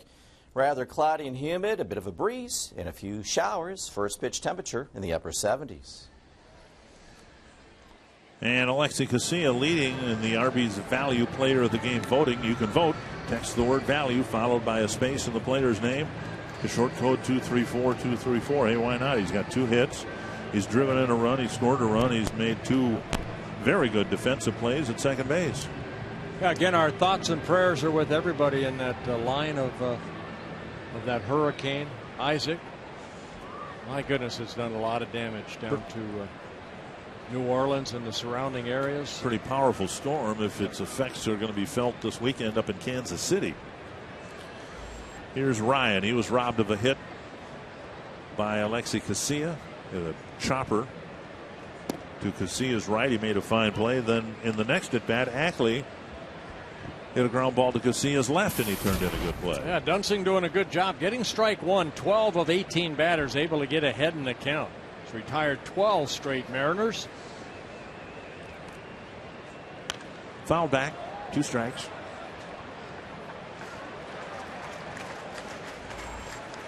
When the Mariners were good 10, 11 years ago, they certainly had good pitching, but they had a fearsome lineup. Some of the best hitters in the game over that course of time: Alex Rodriguez, Ken Griffey Jr., Edgar Martinez, Jay Buhner. Yeah. But now it's apparent that they hope to get good with pitching and defense. They kind of turned the page or changed philosophy years ago with Jack Zurensik, their general manager. One of the first things he did was acquire Franklin Gutierrez, not because he was a great hitter, but because he was a great defender. Out to center and down for a hit. A little soft liner off the bat of Ryan, and a leadoff single for Ryan in the 6th. The final Wine Women in Baseball event is coming up Monday, September 10th. The Twins will take on Cleveland. Wine tasting, appetizers, and pamper yourself stations are just the beginning for a very popular event presented by Dove Chocolate and Park Nicollet. So ladies, log on to twinsbaseball.com or call 800-33-TWINS. Reserve your spot for Wine, Women, and Baseball on September 10th. Yeah, that single by Ryan right there, only the 3rd for the Mariners, and the first off of Dunsing since the 1st inning. You're getting a lot of ground balls, and if you can get one hard enough hit at somebody, you might have a chance to get the second double play turned behind him.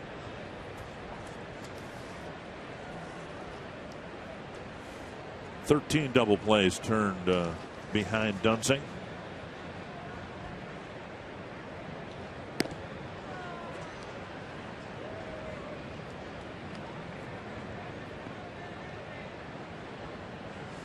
Well, the last pitch, take a look, a little fastball, but a little up in the zone.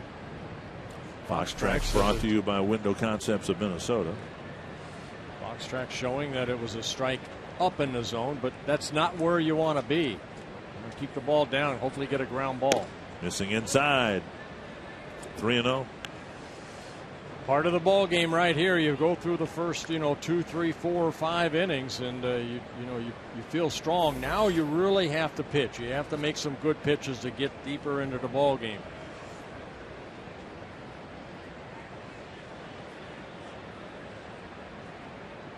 And he missed. Second walk issued by Dunsing. And now the Mariners have a threat, first and second, with nobody out.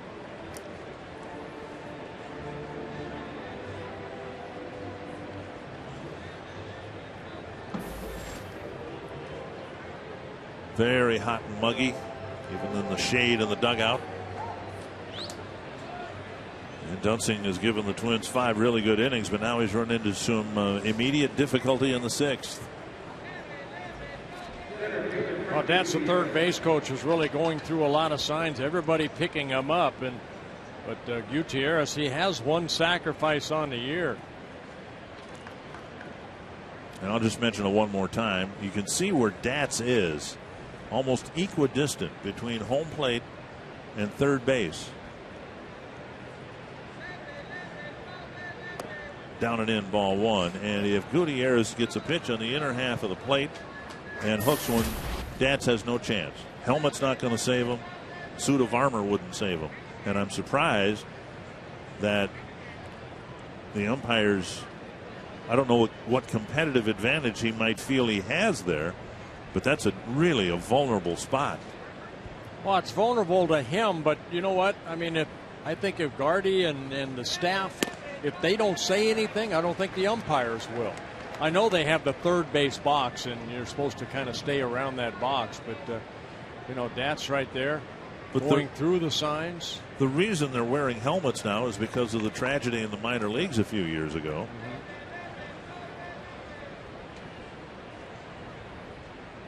Mm-hmm. 1-1 to Gutierrez.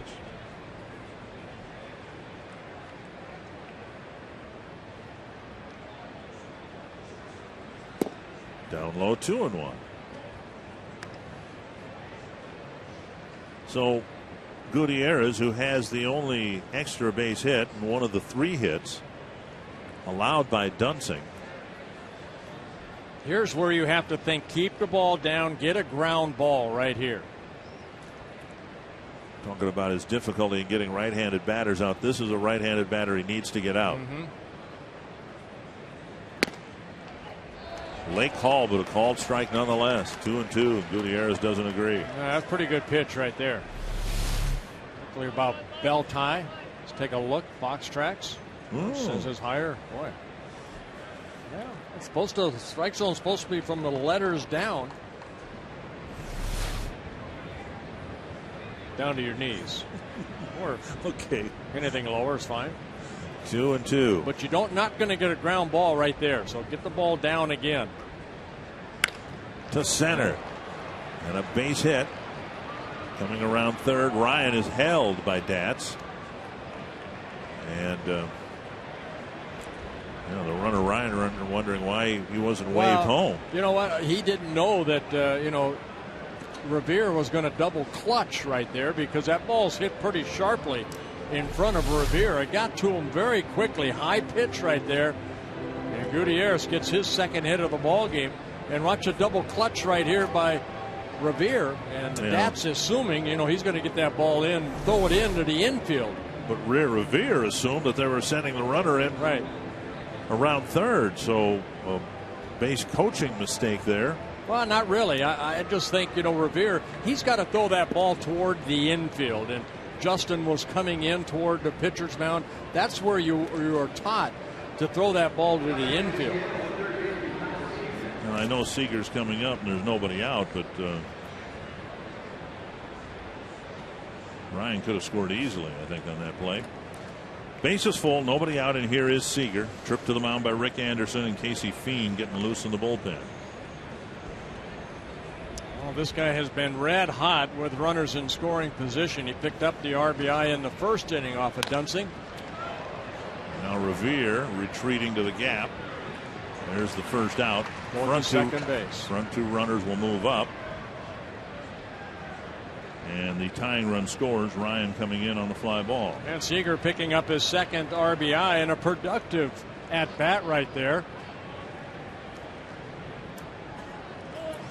And now Montero, who bounced into a double play in the first and hit a comebacker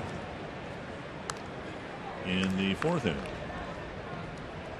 And here comes Ron Gardenhire to make the change. Fresh arm, a fresh right-handed arm, and he's armed, of course, with the information we gave you before. Montero hitting more than 100 points better against lefties than righties. So the Twins will bring in a righty to try to get out of the inning in a tie game.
16 miles per hour. Sign them up. Wow.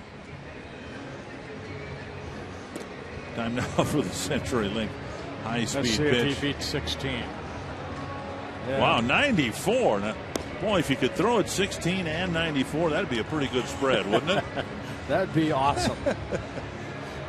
Well, Dunsing hoping that Casey Fiend can get him out of this situation here. The Mariners have just tied the game at 2 apiece. Good numbers for Casey Fiend.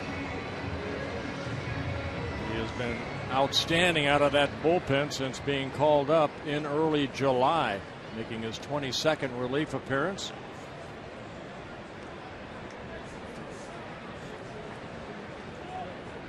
Montero with runners at first and third, 1 out in a tie game. You can read into it whatever you like. Jeff Gray outrighted off the 25-man roster, off the 45-man roster. And one of the reasons the Twins felt Gray was expendable is because Casey Fiend has done such a good job since his call-up. And as the Twins look forward to 2013,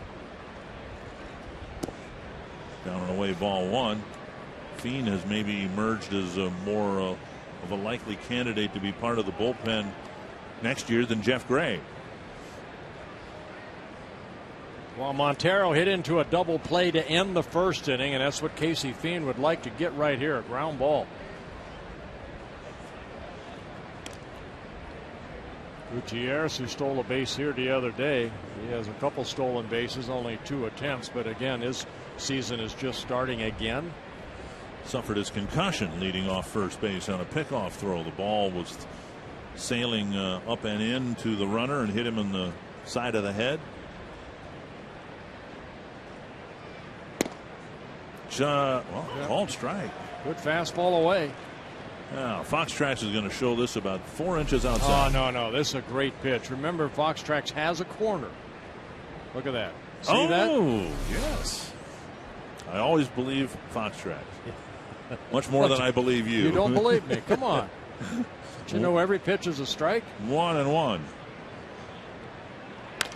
Fouled away, 1-2. Now Casey's been able to pick up 21 strikeouts in 23 and a third inning. So ground ball, double play, strikeout. We'll take either of those.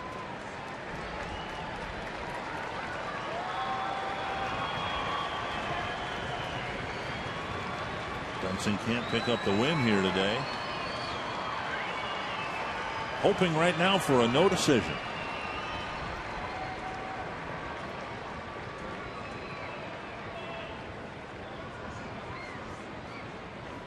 One and 2 to Jesus Montero. See what he thinks his strikeout pitch is here today. And there's a breaking ball. He wanted it away, but left it up and in.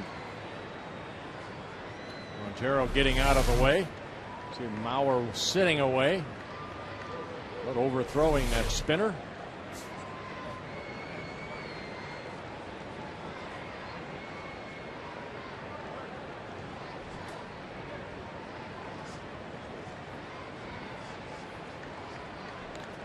Two and 2 to Montero.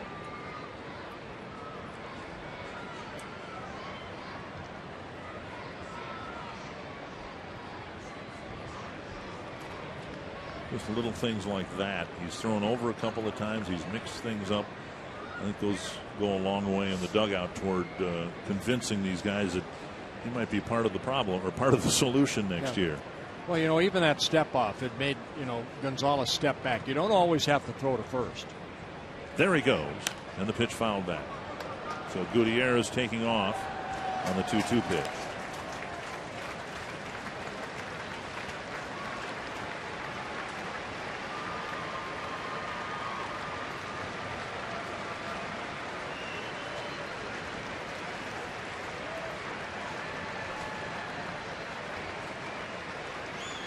See Gardy right there. What he's basically telling the middle infielders is, hey, even though Gutierrez takes off, kind of hold your zone, your position as long as possible in case that ball is hit, say, either to your left or right.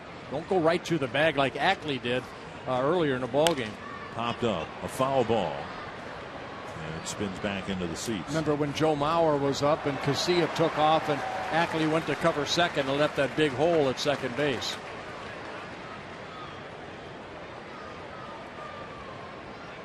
Fiend didn't like that baseball.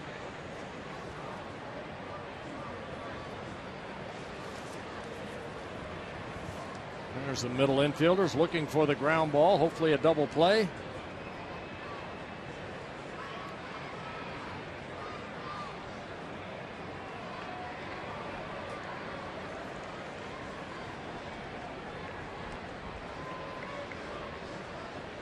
Another 2-2 to Montero.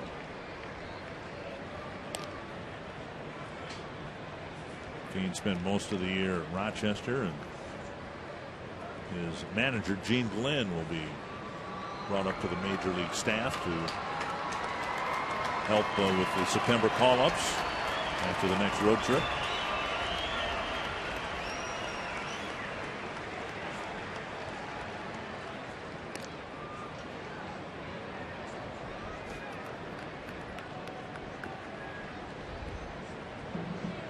Fiend hasn't.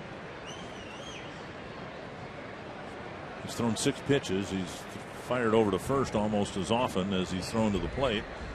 Still hasn't finished the first at bat. Battling Montero. Runner goes. Check swing. And they'll appeal. No, it's a full count now to Montero. And Gutierrez picks up a stolen base, his 3rd of the year.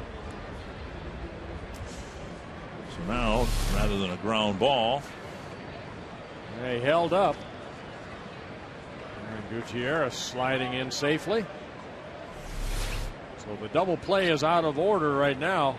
Montero struck out 85 times in 420 at bats.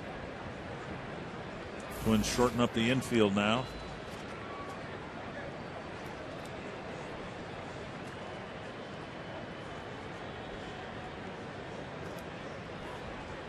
Ackley the runner at 3rd. Gutierrez now at 2nd, and a full count to Seattle's cleanup hitter. To left field. Willingham over. Makes the catch. Drops the ball. And everybody is safe. Willingham had the ball come out of the glove. So still only 1 out. Ackley scoring. And it's 3-2 Seattle. Well, a rare error right there by Josh Willingham. What he tried to do, I think, was catch and spin and throw the ball back to the infield. And right here, you can see him almost getting in position to spin around, and the ball hitting the top of the glove and then deflected away. So maybe took his eye off the ball for a split second. The ball tips off the glove, and an error will be charged to Willingham, his 4th of the year. And now Smoke, who has walked and bounced to short. Mariners have scored a couple times here in the 6th.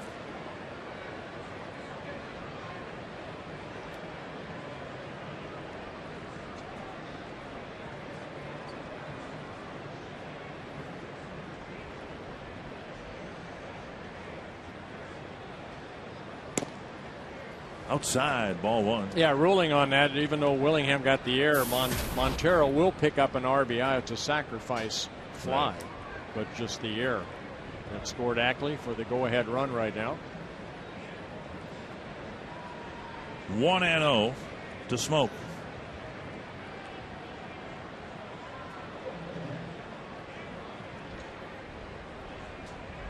Fouled back. Mariners head home after the game today. Twins and Mariners are done playing each other this year. And it's been a heavily Seattle favored season series. Yeah, they've won 7 of the 9, so the Twins would like to win here this afternoon.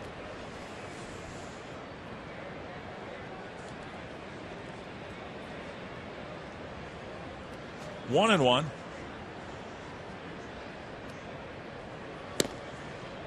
Two and 1. I know on Monday and Tuesday you and Roy were talking about Justin Smoke, the opportunity he's getting here, and he really hasn't taken advantage of it. He came into this ballgame hitting only 190, a switch hitter, and hitting under 200 from both sides of the plate.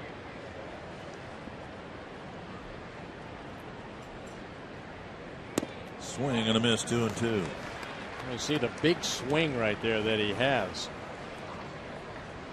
Smoke just 25 years old. The Rangers' #1 pick in 2008 out of the University of South Carolina. He was a big piece of that puzzle to get Cliff Lee to the Texas Rangers. 95 strikeouts and 390 at bats. So Fiend trying to put Smoke away on strikes if he can. You almost have to go back to that last pitch, that slider down and in. And Mauer hangs on to the foul tip for the strikeout. Well, big strikeout right there for Casey Fiend.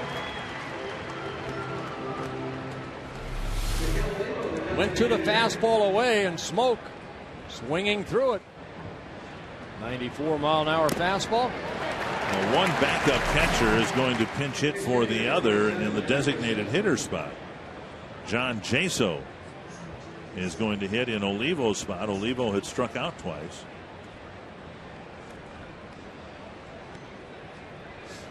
Jaso was a designated hitter in last night's ball game. He went 0 for 3 with a couple strikeouts against Deduno.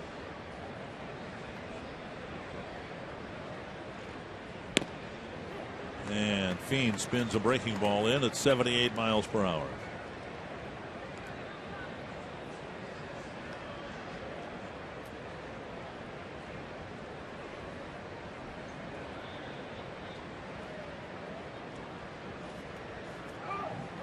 Time called. Jaso, I guess, asking time, and Kerwin Danley granting it right before Fiend broke from the stretch.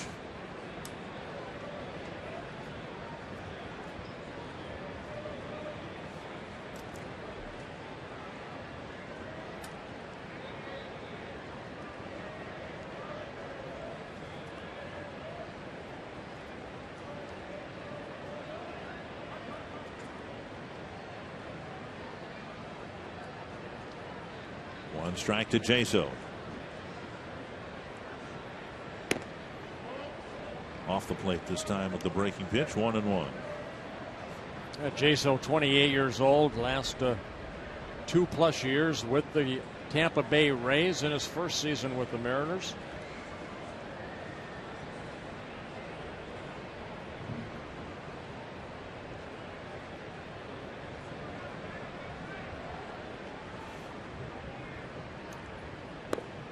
Another breaking pitch missing, and it's 2-1.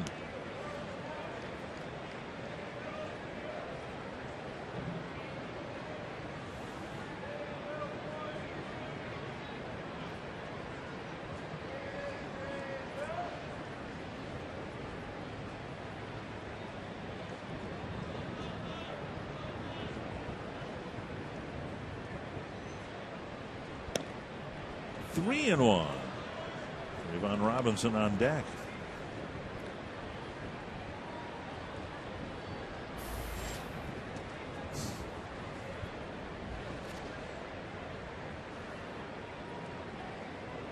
"17 pitches, 9 strikes for Fiend.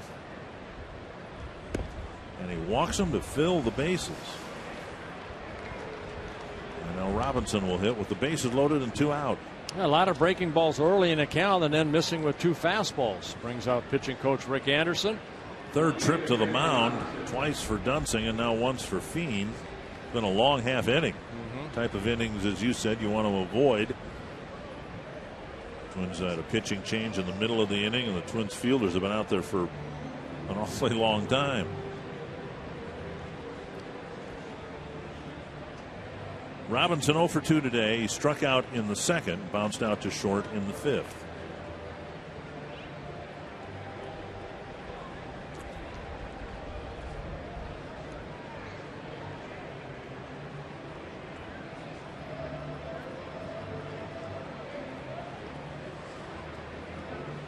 We've seen Anderson go out many times, and usually that next hitter will get himself out. So let's see if this was a good trip to the mound. Rick Anderson.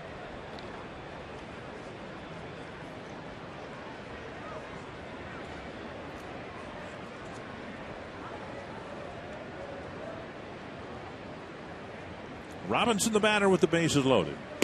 And first pitch, breaking ball over for a strike. Seen Fiend throw a lot of those. He's relying mainly on his breaking pitch. Got the strikeout of Smoke on a fastball.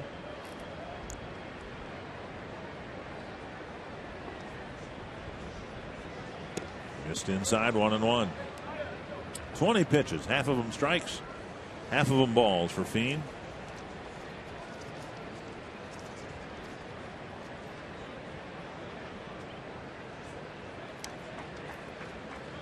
Jeff Datz again blocking our view of home plate. Into right field, a base hit. Gutierrez will score. Montero being waved around. Here's the throw to the plate, not in time, and it's a big 2-run single for Trayvon Robinson. Yeah, the breaking ball left up right there, and Robertson picking up only his 6th and 7th RBIs of the year. So a big 2-run single right here. That breaking ball kind of left up about thigh high, and Robertson hitting that hole between first and second into right field. And with 2 outs, runners are off with the crack of the bat. Gutierrez scores, and then Montero scores the 4th run of the inning for the Mariners. 5-2 ball game, 1st and 3rd, and now the 9th man to bat, Eric Thames.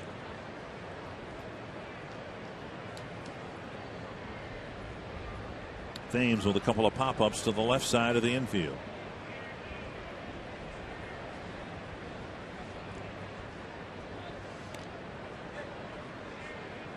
Well, the book is closed on Brian Dunsing. He worked 5 1/3 innings, gave up 4 hits, 4 runs, only 3 earned runs, with a couple walks and 3 strikeouts.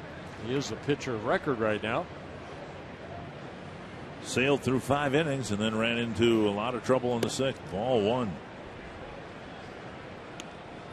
I don't even remember Brendan Ryan's single. That's how long ago it was. Yeah. First time in a ball game that they had their leadoff hitter on, and the Mariners have put 4 on the board.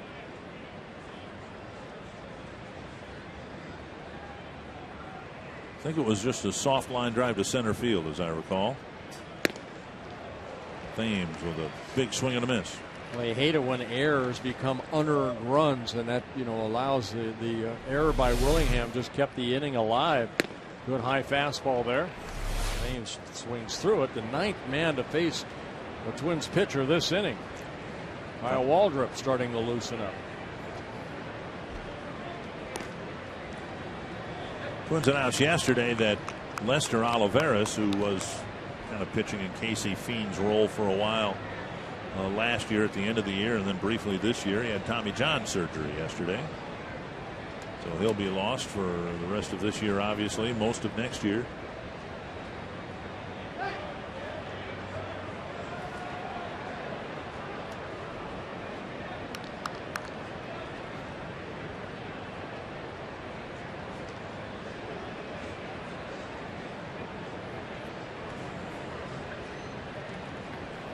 One and one.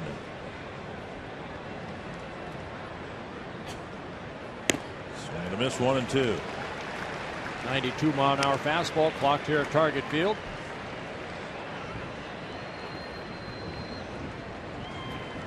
Fiend signing with the Twins as a free agent over the winter.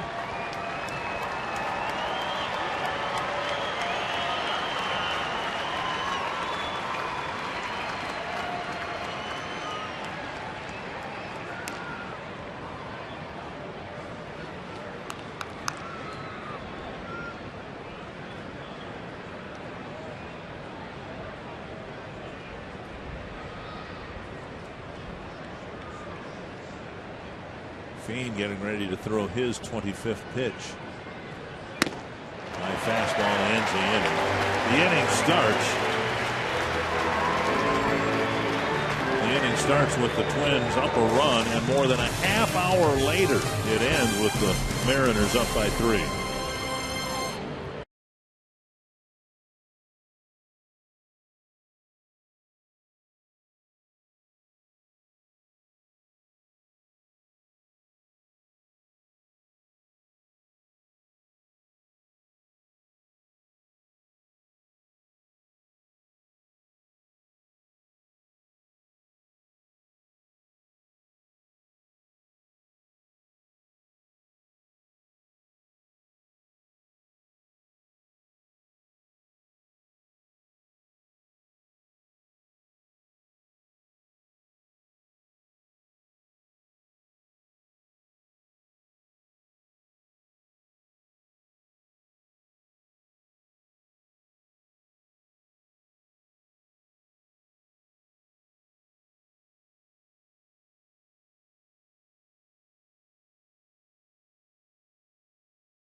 freeze cam. Well, we go back to the second inning. Alexi Casilla making a great play up the middle, and then the next batter, he has to go to his left and cover that hole right there between first and second.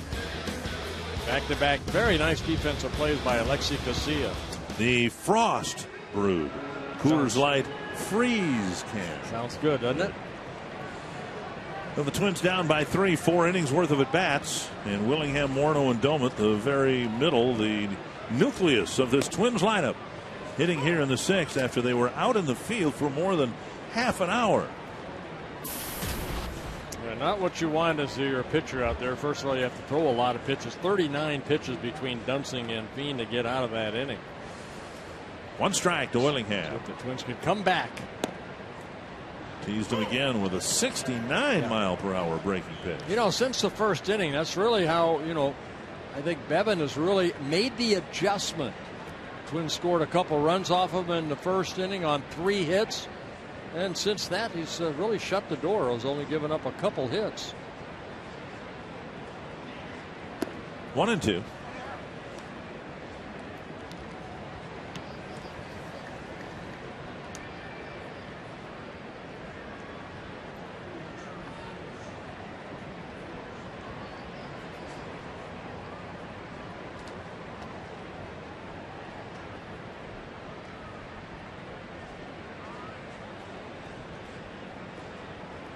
Morneau and Doumit, then the Twins hope to bat around like the Mariners did in the top half of this inning.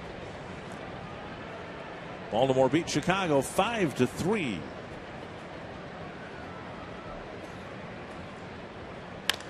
Lifted to right, and Thames catches it for the first out.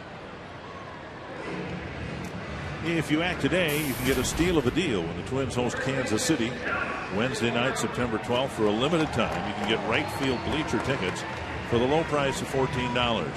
The deal against the Royals is only available for a limited time, and you can get it by logging on to twinsbaseball.com or by calling 800-33-TWINS. And while you're at it, check out all the great ticket offers for upcoming games at Target Field. Here's Morneau, and the first pitch fouled back. Pitching's about adding and subtracting, and I think Bevan has really done a good job here. This is a 91-mile-an-hour fastball. Justin swinging at that high fastball. Now, he's not down there in Ryan Shaber territory at 16 miles per hour, but he's backed it off to 67. There's a changeup right there at 80.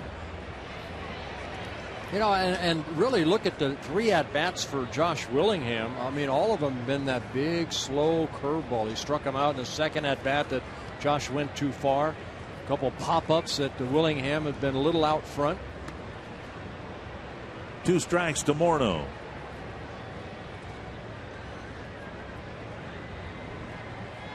A long hold by Bevan.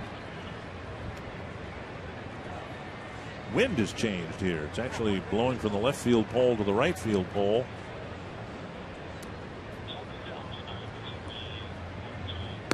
Up high.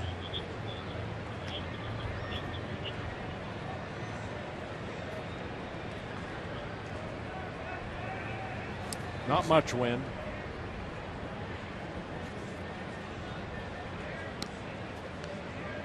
See if Morneau can get one up into the breeze.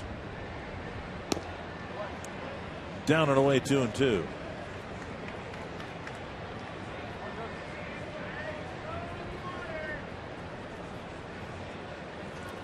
Ten runs, 16 hits for the Twins last night. Just a couple of runs and 4 hits so far today. Foul back.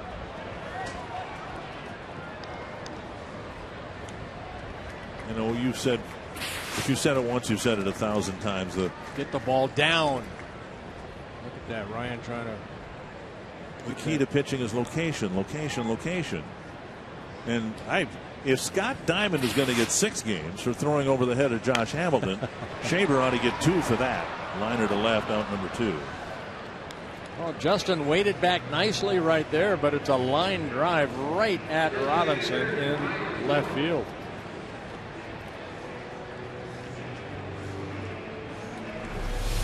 Take a look, watch him wait back and then driving the ball the other way. But a line drive out for the second out of the inning. Doumit with a double and a fly to left. Up and in. While Bevan was getting ready to deliver the pitch, the middle infielders were skipping into their shift position. I've never seen Major League players skip before. I'm glad I missed it. Over the Seattle dugout and out of play.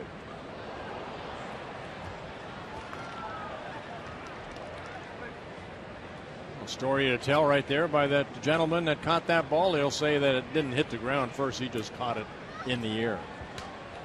There's Ryan. Which technically is true. And Seager now moving over the third baseman into the shortstop position for Ryan Doumit.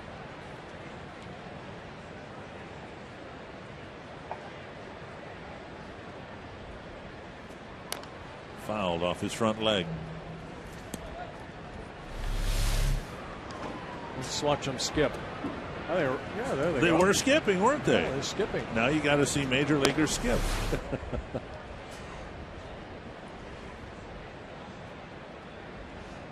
Well, you do a little bit of that in spring training. You know, you skip to help the groin area. A high foul fly down the right field line.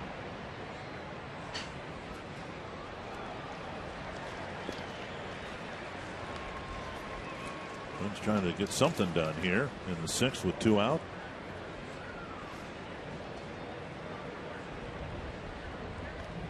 Been a couple weeks since Doumit has homered. Last homer coming on August 13th against Anibal Sanchez.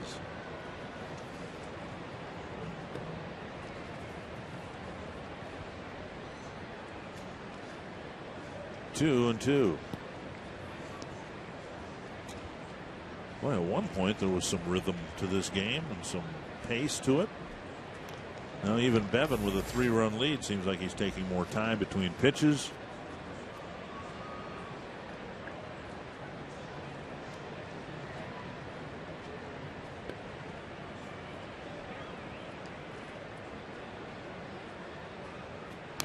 Tap foul. Adding and subtracting. That's what he's really been doing a good job of over the last 3 or 4 innings.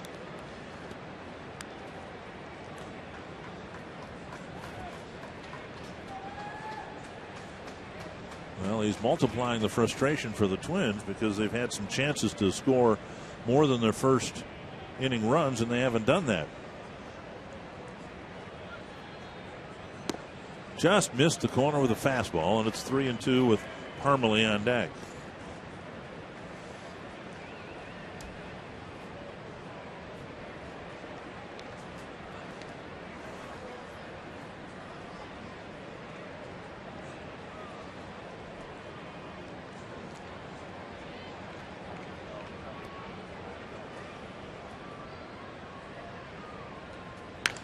That's to left. Robinson is there to make the catch. So a couple of well hit balls, but a 1-2-3-6. And it's 5-2 Seattle.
Of the game. Yeah, Twins were down 1-0 going to the bottom of the first inning. Alexi Casillas scoring Ben Revere after he walked and stole second, but a big 4-run sixth inning, top of the inning, kind of set the stage right there for a couple unearned runs against the Staff when Willingham dropped that ball.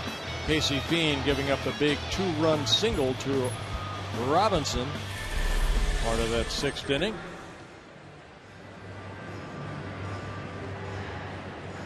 So 5-2 the score, and Kyle Waldrop comes out of the Twins bullpen to pitch to the Mariners in the 7th. Yeah, Waldrop just getting called up from AAA, making his 7th appearance for the Twins.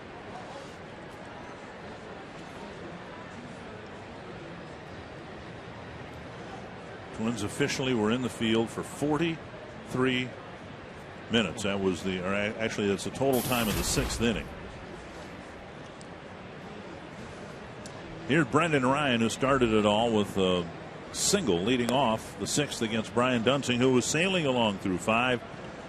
Ryan got his single. Ackley, the next batter, walked. And the Mariners ended up putting 4 up in the 6th inning.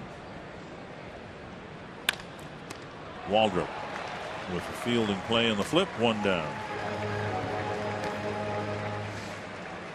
Well, Waldrop put up some good numbers in AAA. Now, he got called up earlier in the year, back in late June, stayed for a couple of weeks and then optioned back to Rochester, and ended up getting recalled on the 24th of the month.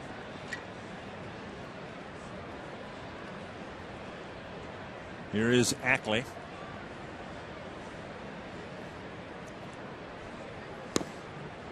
Down low, ball 1.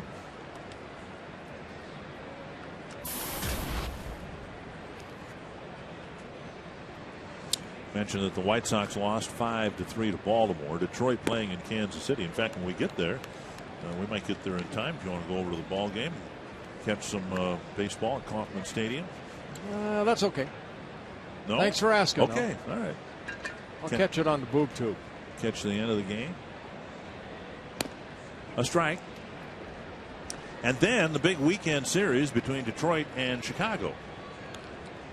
And of course, there are later series between those two teams, but now's when things really get interesting at the end of August into September, when you've got essentially a 2-team race, and there's just a couple of games separating them, and they've already adjusted their rotation. So Jake Peavy is going to go on Friday for the White Sox, and then Sunday Chris Sale against Justin Verlander, which should be a wonderful game to watch. Yes, both the guys got beat up a little bit in their last start. Verlander losing to Kansas City, and Sale losing to the Orioles.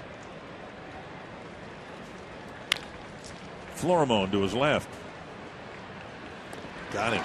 Ackley can run pretty well, but Florimon with the strong arm is able to get him 2 down.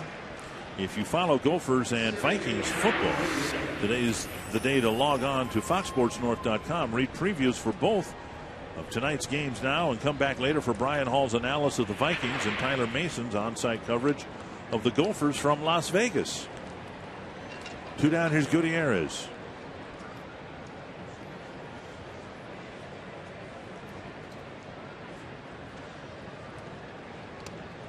Dug out by Mauer, ball 1. That series, by the way, the White Sox-Tigers series, will be at Comerica Park. So I think you can easily imagine each team winning a game of the first 2. And then the series will come down to that great pitching matchup. And those are always fun to watch.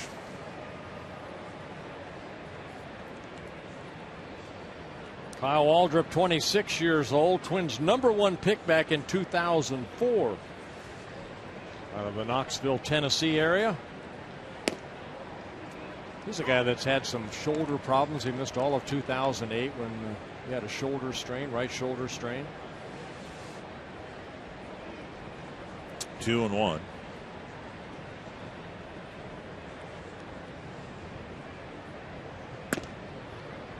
Up and in, 3-1.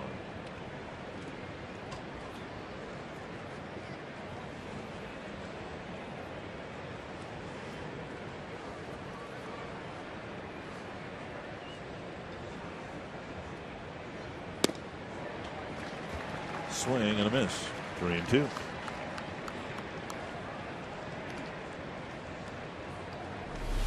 They kept the ball down very nicely right there. Had a little movement on it.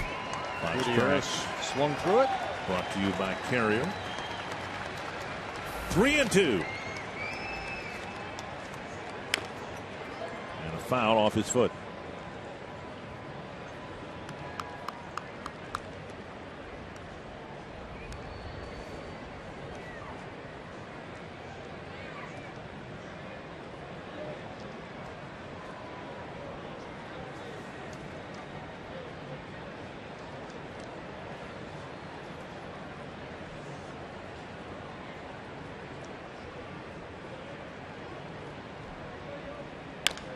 Tapper to third. Plouffe gets the knee-high second hop. Fires to Morneau to end the inning. 3 ground ball outs for Waldrop. And we head to the home half of the 7th. The Twins down by 3.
Roast coffee from McDonald's. Any size is just $1. By AT&T, the nation's largest 4G network. AT&T, rethink possible. And by Toyota. Hurry in for big savings during Toyota's nationwide clearance event going on now. Again, the Twins haven't done much offensively here this afternoon. Chris Parmelee, the last Twins batter to reach, he rolled a single through the left side of the infield, was doubled up. And he takes ball 1. Bevan has gotten 12 outs in the last 12 at bats. It'll be Parmelee, Plouffe, and Florimon. Yeah, Parmelee led off the 4th with a base hit, then Florimon hit into the double play a couple hitters later.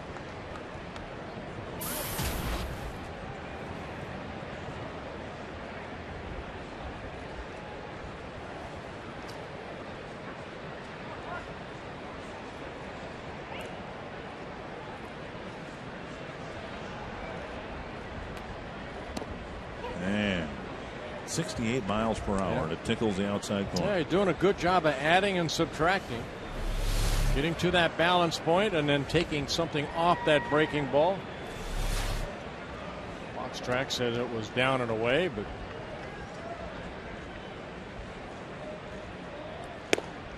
and missed with the fastball inside. 2-2. Well, at 6'7", I mean, you have to get to that balance point like we talked about last night in the instructional and then explode toward home plate. Utilize that pitching rubber. Drive off of that rubber with that right strong leg. That's where all the power is, right there. Everybody gets starts their delivery a different way. Bevan not a big step back, just kind of steps to the side, gets that right foot into that pitching rubber. And Parmalee drives it to right. Retreating is Thames with the catch. Kind of see what that slow breaking ball does. It kind of makes the hitter create all the power. And Parmalee, little out front, ends up flying out to right field. Watch this right here. Drive off that pitching rubber, took a little off another breaking ball at 70 miles an hour. And Parmalee, almost, you have to create the power yourself. Then he gets another fly ball out. Here's Plouffe, who's popped up to first and hit a fly ball to center. 11 fly ball outs for Bevan in the ball game. Driven to left center field. But Gutierrez is there to make the catch out number 2. And that'll bring up Florimon. The Minnesota Twins will be hosting their 8th annual Sports Internship and Career Fair at Target Field on September 13th, noon to 3 p.m. Last year, the fair hosted more than 20 sports-related organizations and over 450 fair participants. Participants will have the chance to network and explore various career opportunities. For registration information and event details, please visit www.twinsbaseball.com/job opportunities or call 800-33-TWINS. Space is limited, so register today. Here's Florimon, 0 for 2, a couple of ground balls to second. One of them turned into a double play. Well, he's one hitter that Bevan has really changed speeds on a lot. That big, slow curveball. Florimon has hit a couple of ground balls just like that. That time he laid off of it. Bevan with 93 pitches, 54 strikes, a couple walks in the ball game, only 1 strikeout. Jared Burton warming up in the Twins pen.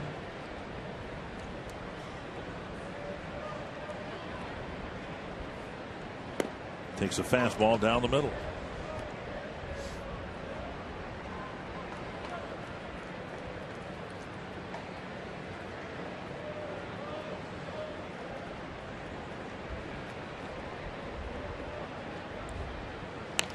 Ooh. Watch out. Everybody okay?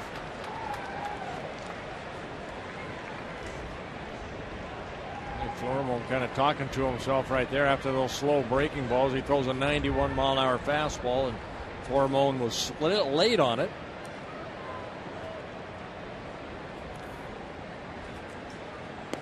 Now back to the slow curve.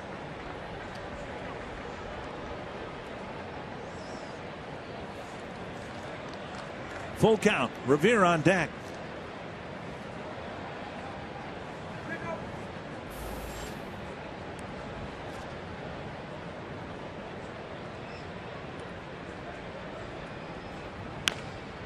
Little roller to short. Easy play for Ryan.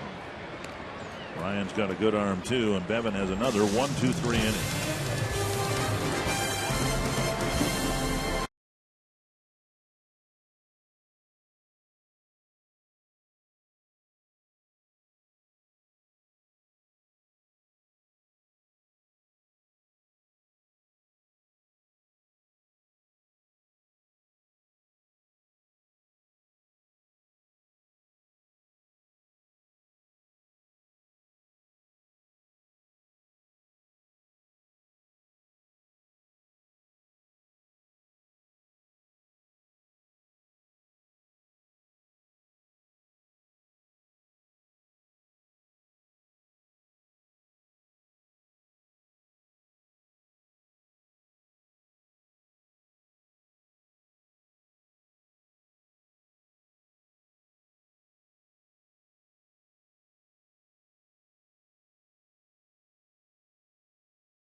runs in the 6th inning. This copyrighted telecast presented by the authority of the Minnesota Twins and may not be reproduced or retransmitted in any form.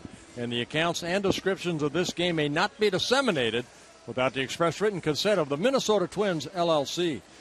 Now, you took, 6-7 weeks off? I know better to ask whether you missed me, but didn't you miss the disclaimer? Yes, I did. I made a copy, and while whoever was reading it while I was gone, I read it along with them. Oh, you did? Okay. Yes, I did, yes. Well, Jared Burton coming in to pitch here, hopefully the 1-2-3 8th inning, making his first appearance in this 4-game series against the Mariners. Very good numbers on the year for Jared Burton. 2.22 ERA, making his 51st relief appearance. Only 35 hits allowed in 48 2/3 innings. 12 walks, 1 intentional with 42 strikeouts.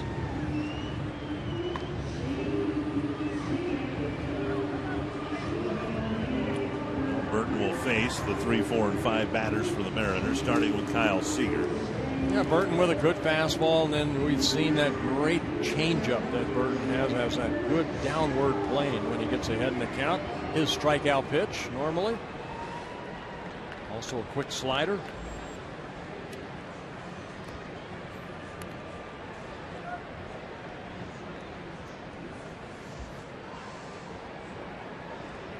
Seager, Montero, and Smoke facing Burton. And a strike. Seager with an RBI single in the 1st and a sacrifice fly in the 6th. Is a fly ball to Ben Revere, tied the game at 2.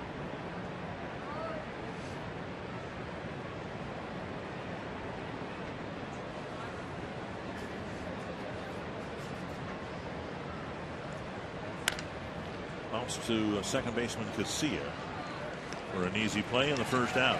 A good fastball there, got into the fists of Seager to create that ground ball out. Seager with a couple RBIs in a ball game. Watch this pitch right here, almost like a little cutter. Seager just hitting that ground ball to Casilla.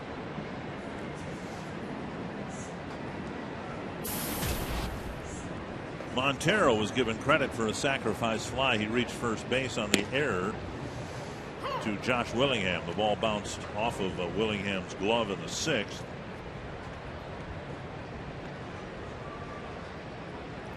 For Montero, his 52nd run batted in of the year. 1-1. Yeah, if Josh had caught that ball, that would have been the second out of that inning, and then the strikeout of Smoke. But then that was only the second out then, and then Bean gave up a walk and then that 2-run single to kind of open up that inning. 2-1.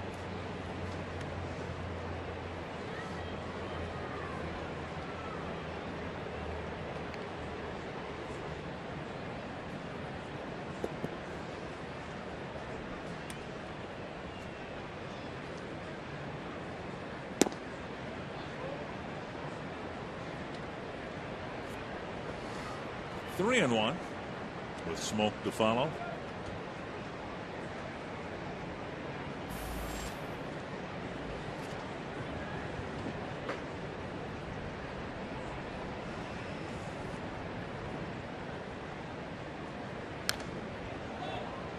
And a fastball fouled back.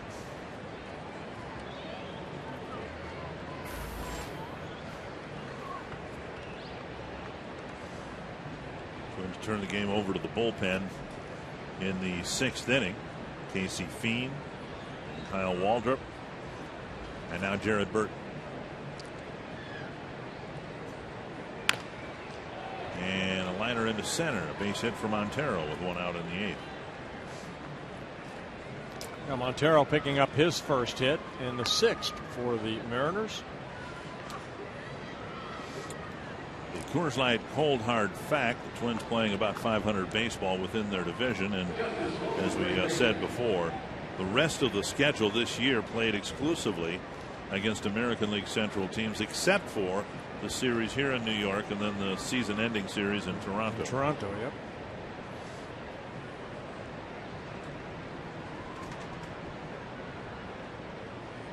And Toronto losing Jose Bautista. Bautista having surgery to end his season. Blue Jays 5.5 games ahead of the Twins in the league standings. Twins, as we said, still hoping to get out of last place. 2 games behind the Indians. Looks like the Indians are going to lose. They're in the bottom of the 9th, trailing Oakland 12-7.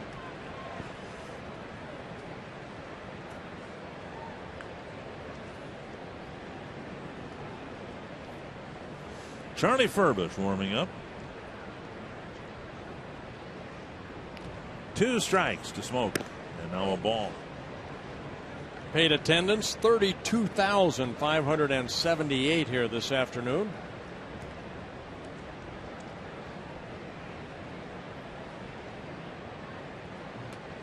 It's been a frustrating year for the Twins, especially here at home. So the Twins appreciate the support of Twins baseball in this beautiful ballpark. If the Twins lose this afternoon, it'll be their 40th loss with just 25 wins. This was a team that a lot of people said, well, get them out of the Metrodome, they'll lose their home field advantage. But then they moved into Target Field and had the best one-loss record at home of any team in the American League. So that wasn't the issue. Might have something to do with the starting pitching. Yeah, I mean, you could even go back to last year. Twins were 33-48 here at home. Yeah. So they've had a tough time here at Target Field. And you'd like to put your finger on one thing, and if you did, it would be the starting staff over the last couple of years.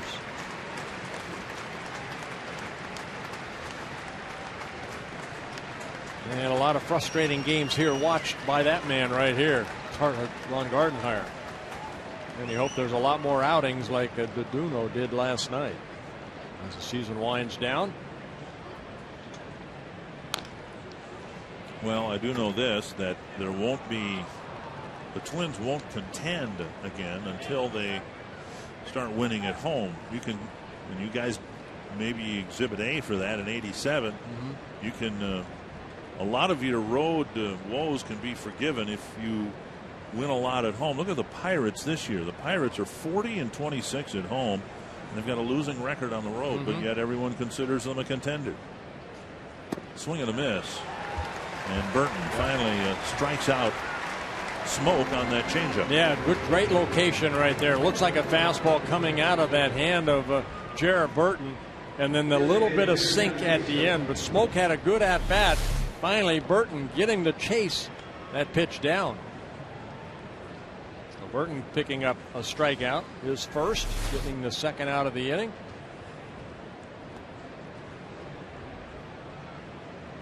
Maybe in the American League, the drive to center and Revere over, make a catch and end the inning. Best example of a team that's become a contender because they play well at home, the Detroit Tigers, who are 39-26.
with us immediately following the game for Twins Live, presented by CenturyLink. Blake Bevan baffled Minnesota with 7 strong innings this afternoon. We'll break down his effort against the Twins as Seattle's pitchers continue to dominate in this season series matchup. We'll also take a look at Alexi Casilla, who is creating chaos early in this baseball game, and we'll take you inside the clubhouse. You can hear from Ron Gardenhire, get his thoughts on this series, and more importantly on the upcoming road trip for the Minnesota Twins. And guys, the table setters looking to create that chaos again this inning are coming up right now. Ben Revere and Alexi Casilla hoping to get it set up for some of the big boppers. See if the Twins can put a crooked number on the board, get back in this one. Yeah, thank you, Kevin. I really believe what Kevin said right there. I thought that Blake Bevan did a great job after that first inning adjusting. You know, he threw a lot of off-speed stuff, mixing in that fastball from here to there, but he really kept the hitting, the offense for the Twins really in check because of the changing back and forth, the adding and subtracting. Well, here's Charlie Furbish. He's going to be working the 8th inning, or starting the 8th inning, making his 40th relief appearance. Very good out of that bullpen. A lot of great arms out of that bullpen for the Mariners. Revere to lead things off. And this Twins lineup that once again today has struggled to score runs will look a whole lot better once Ben Revere starts hitting again.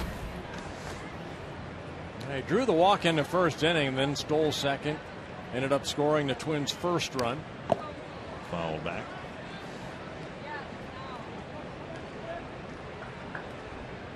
Furbish with a fastball, that hard slider that you just saw, and a changeup in his second season with the Mariners.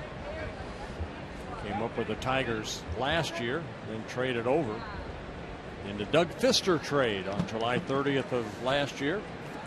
Tigers very happy with Fister, obviously.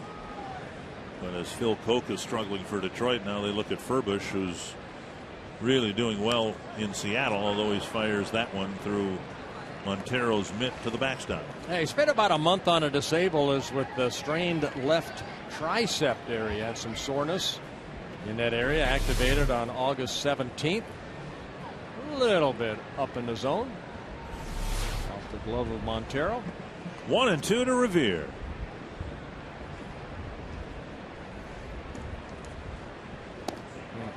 Two and two. That hard slider just a bit down.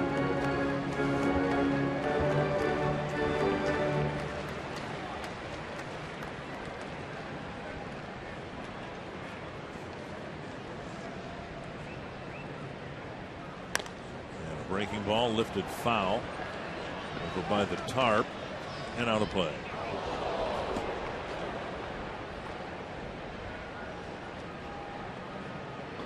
Furbish has given up only 24 hits in 42 1/3 innings with 50 strikeouts.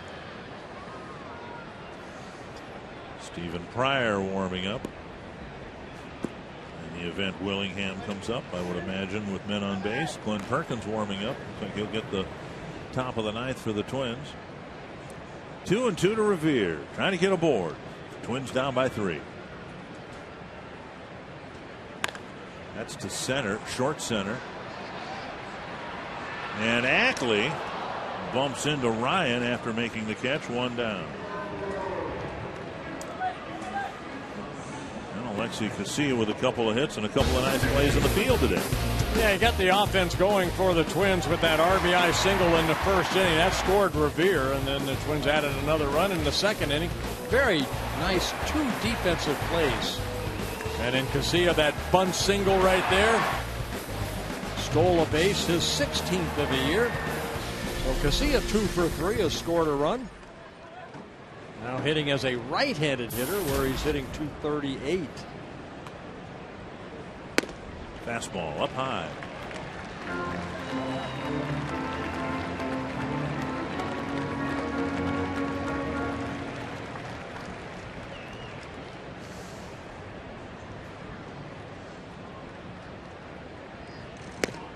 And up high again, 2-0.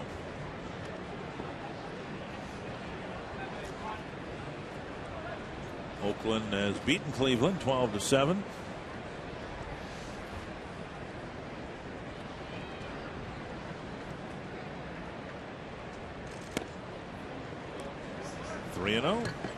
Mauer on deck. Yeah, with Oakland winning and Baltimore losing, Oakland now depends on how Tampa Bay does. Baltimore did win. They beat the White Sox. Oh, they did win. Yep. Okay, I thought they lost. So Oakland still has that 1-game lead in the American League wild card race. Well, you're fascinated by the wild card race. The Tigers started the day 3 games behind Oakland. And here I've given you a chance to go watch the Tigers play tonight in Kansas City. I said thank you for asking. And Casilla takes a walk. Now what Furbush wanted to do with the 3, 4, and 5 batters. Due up, Mauer will hit. Yeah, there's the American League wild card race with Oakland and Baltimore winning. Tampa Bay right there. They have the day off. Here's Mauer. A single in the first, a walk in the third, and a bouncer to second in the 5th. Furbush can probably do the math. If he doesn't get Mauer, he's very likely going to be taken out of the ball game with Willingham due up next.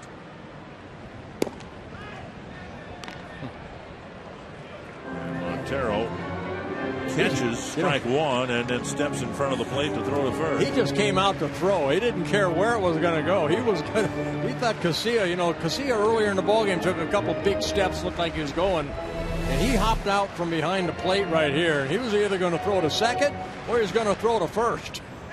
He wanted to throw.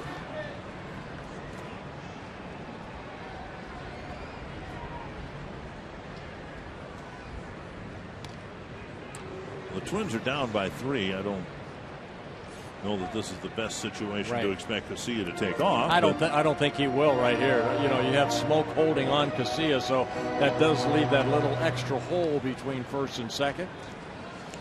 If the Twins are going to get back in the game here in the 8th inning, they're going to need the middle of the lineup to be productive here with men on base.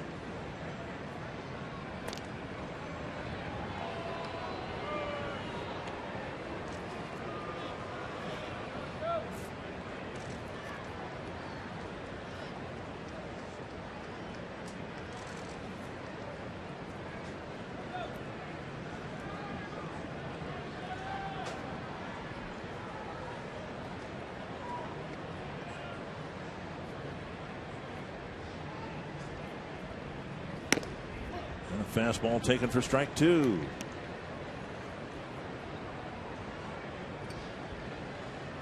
More than any other hitter I've seen,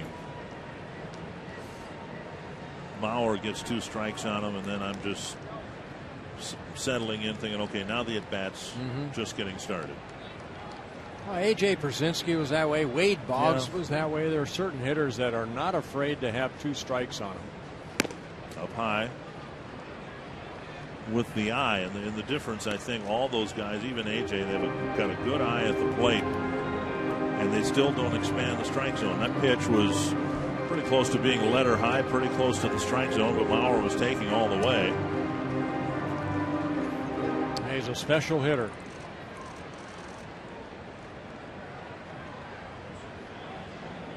One and 2.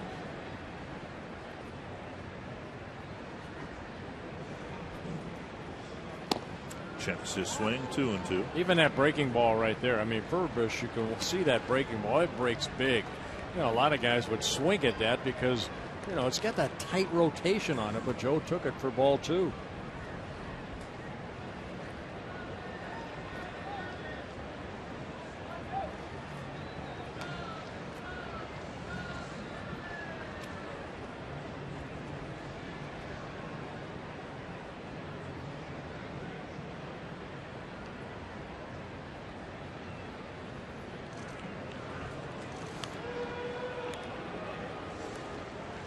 Furbush trying to hold the lead for Bevan and set up Wilhelmsen for a save.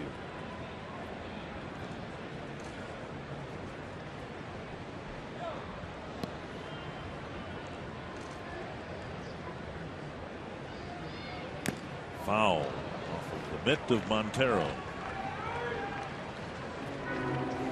They got the left hand right there as he kind of shakes it off.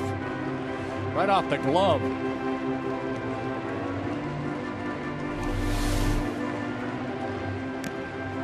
Ouch.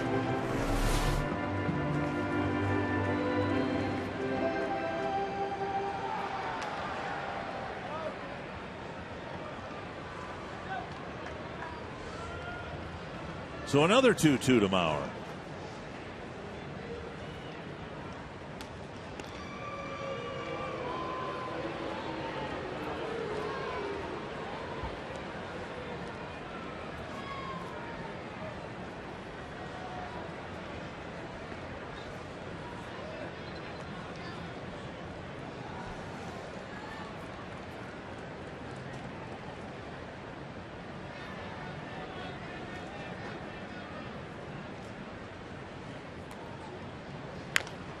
Lifted foul and out of play.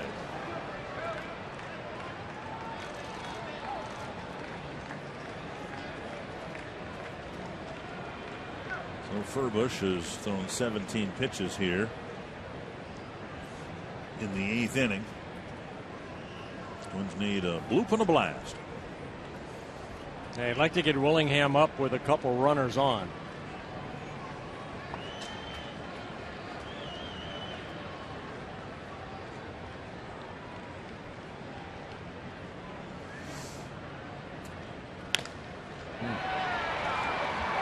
Center Gutierrez makes the catch, out number 2. Yeah, it looked like a hanging breaking ball right there, and Joe put a good swing on it, but popped it up to Gutierrez, who I think we've seen in this series. He can cover a lot of ground. So Willingham with a man aboard, and he'll be facing the right-hander, with Furbush facing Revere, Casilla, Mauer, walking Casilla, and the Twins trying to chip away at a 3-run deficit here in the 8th inning.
Powerful hit here in the 8th inning against a power pitcher, yes. And that being Stephen Pryor.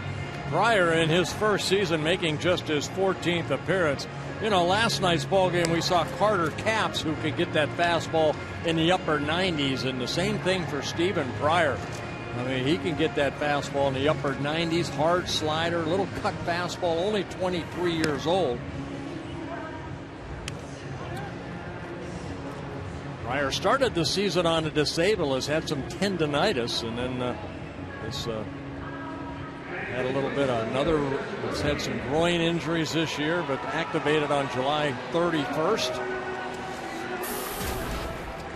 Some good arms out of that bullpen for the Mariners. Some young, strong kids that throw the heck out of the ball. So Pryor will face Willingham.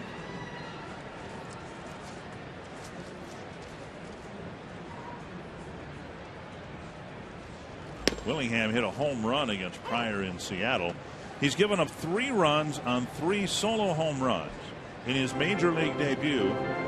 And then he didn't give up another run until he gave up back-to-back home runs to Mauer and Willingham in Seattle.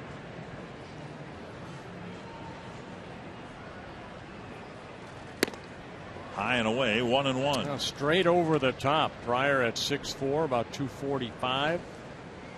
Signed by the Mariners in 2010. Out of Cleveland State Community College, out of Tennessee. 1-1. Called strike, 1-2. Talk about creating that downward plane at 6'4". Boy, he does a good job at doing that. That last pitch. Very good downward plane on that fastball.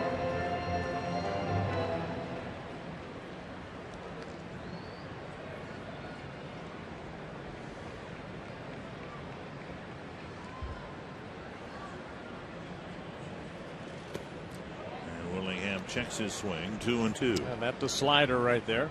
Misses low.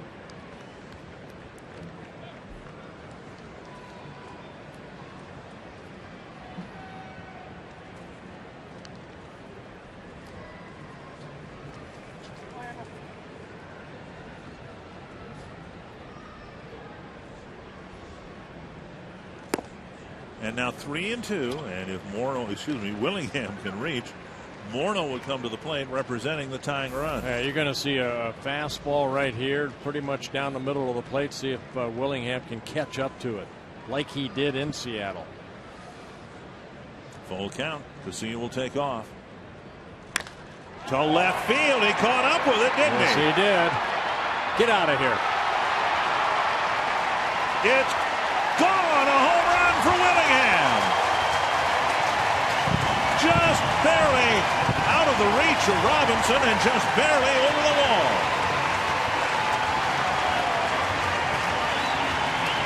Home run number 33 on the year for Josh Willingham. Pulls the Twins within one. And it was power against power. A fastball. Willingham just dropping a barrel of the bat. And Robinson going up. And right into the flower bed. For a second, it almost looked like he caught the ball. Yeah. And third base umpire Doug Eddings had to wait until Robinson came up and kind of said, okay, where to go? Morneau lifts it high and deep to right. Thames back at the wall to end the inning. So the power part of the Twins lineup hit one home run, but not two. And the Twins are within one at 5-4.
Delivery of the game with a man aboard. Home run number 33. Yeah, every home run a career high for Josh Willingham, and he puts the Twins right back into the ball game. Down a run now.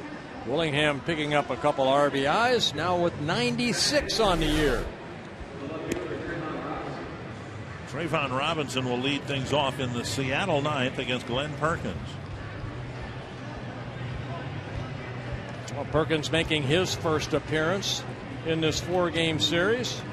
Glenn Perkins channeling Jim Cott a little bit, showing some stirrup size. How about that? Yeah, I like it. I like it. Remember, when we came up, with Calvin Griffith, you had to show either the TC, I don't know, it was TC back then. You had to show those. Right. That was a must. Pitches up to Robinson, ball one, then Eric Thames and Brendan Ryan.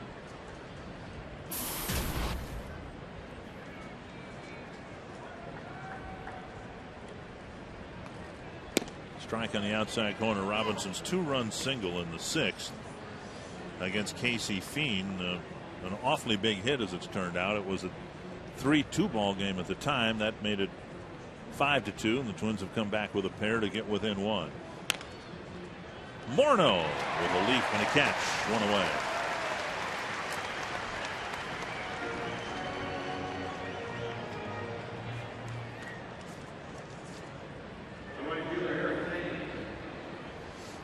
That will bring up Eric Thames.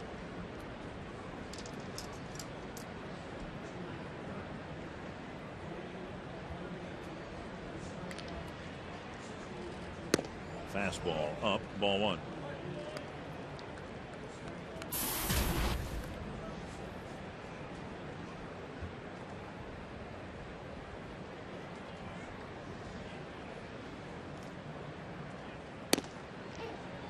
.96 on the outside corner. You saw the number on Thames. Only 1 hit in this in this series, and it was a big home run here on Monday night. And won that ball game 1-0 as King Felix shot out the Twins.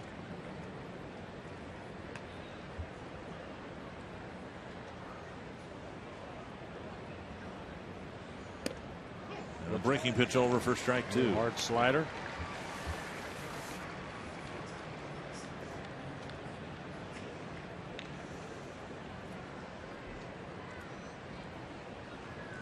Wilhelmsen warmed up, ready to come in. 2 away quickly here in the top of the 9th. Another good hard slider, better location. So Perkins comes in, get this first 2 outs. Great location on that slider, picking up a strikeout. Number 9 batter Brendan Ryan will hit. Bottom of the 9th, the Twins are due to send up Domit, Parmelee, and Plouffe.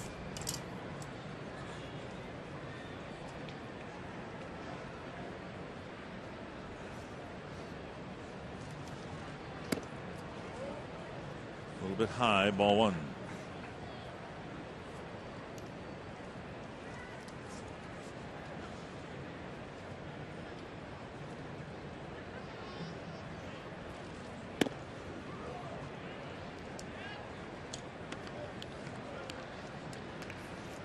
Two and 0.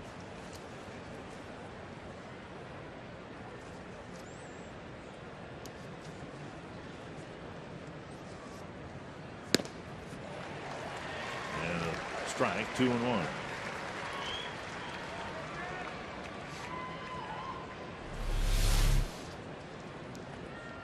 Oh, country hardball right there. High fastball at 94.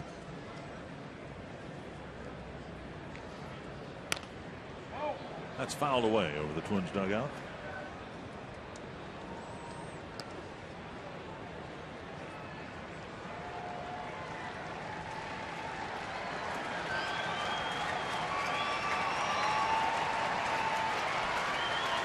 Perkins trying to have a nice tidy top of the 9th. See if somebody can step up and be a hero in the bottom of the 9th.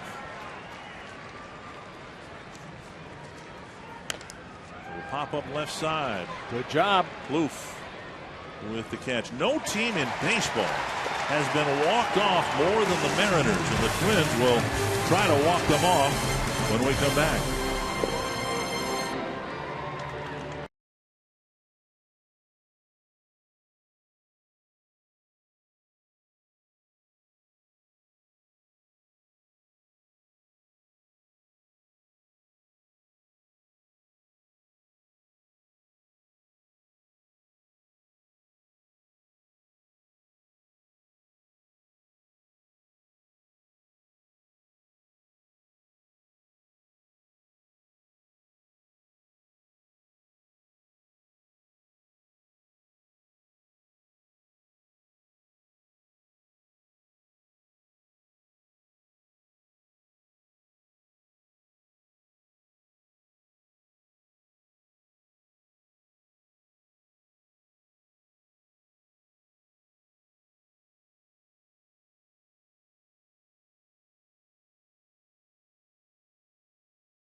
never had it so good.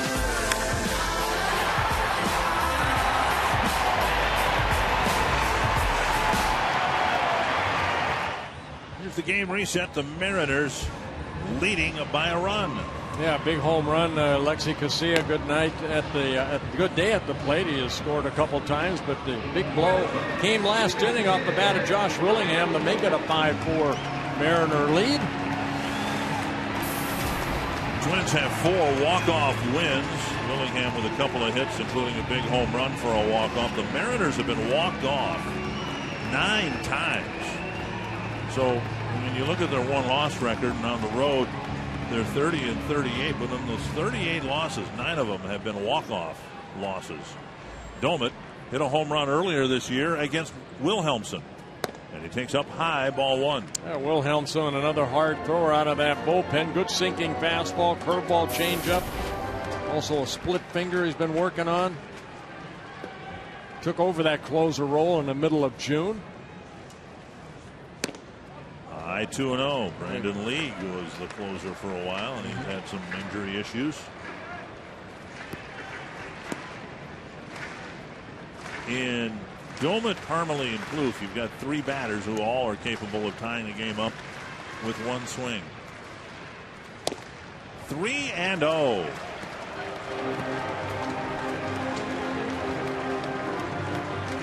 And Domet homered at Safeco Field against Wilhelmsen. 21 walks for Wilhelmsen and 62 innings pitched. There's a strike, but 69 strikeouts.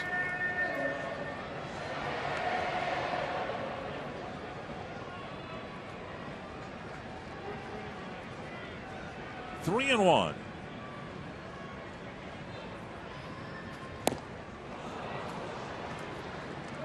Near the outside corner, a swing and a miss, 3-2. He took a little off that fastball right there, and Doma way out front.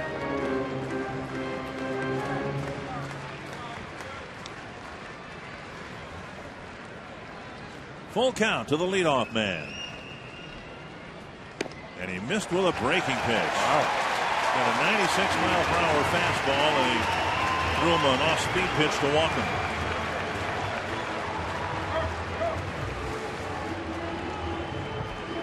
I don't quite understand why you wouldn't just challenge Domet right there, fastball away. Let the Twins get a break. Mastroianni will run for Domet. And Parmalee at the plate. A base hit to the opposite field, but Parmalee just called up start of this series, hoping to get an awfully big hit here in the ninth. Mastroianni with that speed at first base, 15 stolen bases. Parmalee again on the first pitch, a little pop fly to left. Robinson fights the sun, makes the catch. Parmalee a couple of times today has been very quickly retired on the first pitch. You know, you have to look for a ball to drive right there, and he kind of, you can almost see him pull away and just hit that little fly ball. A fastball out over the plate, and you can see not a very solid swing right there by Parmalee, and he knew it. Plouffe, who earlier this year cracked a double against Wilhelmsen. We'll see now what the Twins do with one quick out. I mean, Parmalee never gave Mastroianni a chance to steal second. He's in the game here, one would think, to steal second base. And there he goes. And they don't even throw. It's ball 1. And he stole on a great pitch, a breaking ball right there. So Mastroianni does do what he needs to do, and that gets in the scoring position. So he steals his 16th base of the year. Big breaking ball. Montero realizing he has no shot. Just holds on to it. Montero's only thrown out 17% of the base stealing attempts. Tying run at second. And another miss low, 2-0.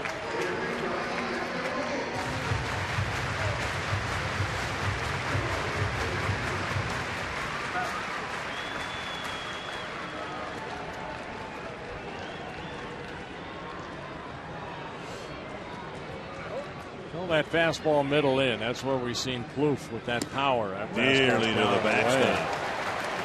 3-0. This threat that the Twins have on the field here in the ninth due to Wilhelmsen's wildness and the leadoff walk.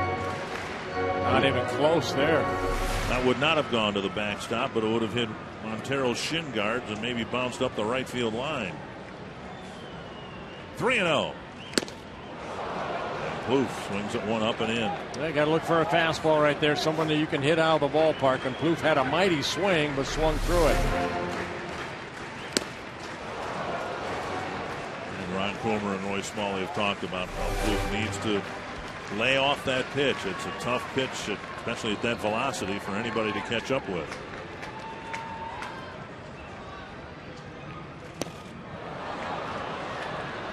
That one off the plate. You know what, that high fastball, it's right there. I mean, when it's a high fastball, you see all the ball. Now, this is a pitch to me. He's got to lay off more than that high fastball. Almost like a cut fastball right there. That Plouffe trying to do a little bit too much right here. Florimon on deck. Full count to Plouffe. Takes ball 4. There it is. So Plouffe tried not to walk, but Wilhelmsen insisted on walking him. Yep. He never threw him a strike in the hole at bat. Well, Wilhelmsen all over the place, as you can see what Fox Track says. And then on a 3-2 pitch, not even close. Bernard Span not in the starting lineup and apparently not available at all, even to pinch run. Jamie Carroll comes off the bench. Although Carroll, if there's a 10th inning, could fill in at for Plouffe at third base. Right. Here's Florimon. Tying run at second.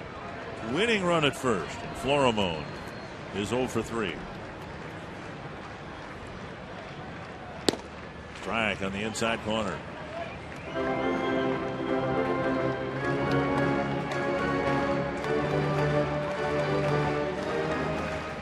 A lot of speed out there at second base in Mastroeni. And Florimon takes.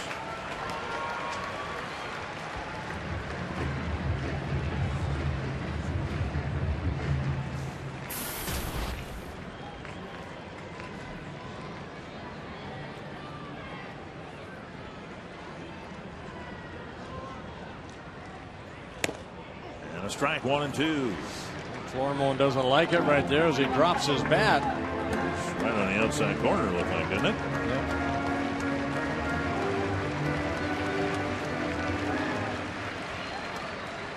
Couple of walks around the bases. The Twins need a hit. And that looked like it was outside, but Florimon squawked about strike 2, and now that's strike 3. You know what? When you're a rookie and then, things like that, you start complaining maybe about one certain pitch. Take a look at this breaking ball. Definitely outside. But I think that previous pitch, when he kind of dropped his bat and kind of disgust, might have set up this where, Kerwin Danley said, hey, you want it to be a strike, it'll be a strike. So now the game in the hands of Ben Revere.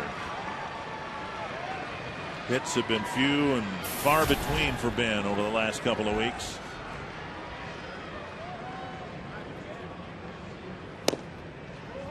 Twins got 16 hits last night, and Revere went 0 for 5, and he's 0 for 3 today. Oh, good time to get a hit right here. Got the speedy Mastroeni at second base. Outfield playing not too deep for Ben Revere.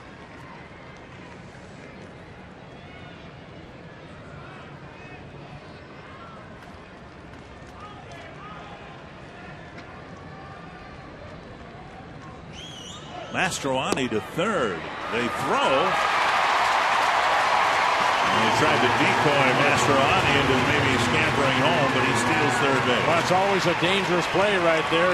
You hope that maybe that catcher would throw the ball by the third baseman in the left field. So Mastroeni takes off right here.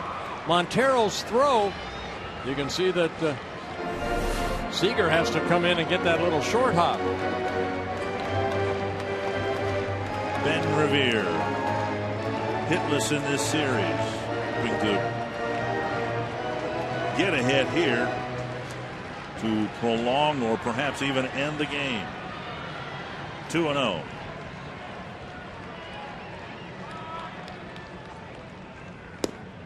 Three and 0 with Casilla on deck. Control has never been, at least according to the numbers, much of an issue for Wilhelmsen, with just the 21 walks, 3 of those intentional, and 61 in a third innings.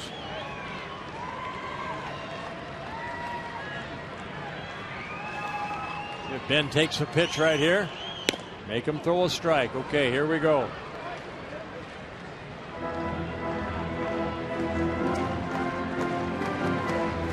Montero going out in case Jamie Carroll takes off here, where the throw will be going, letting everybody know, the infielders.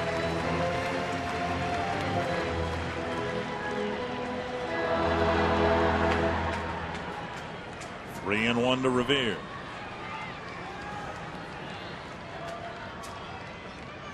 Carroll goes, and the pitch rolled to the right side.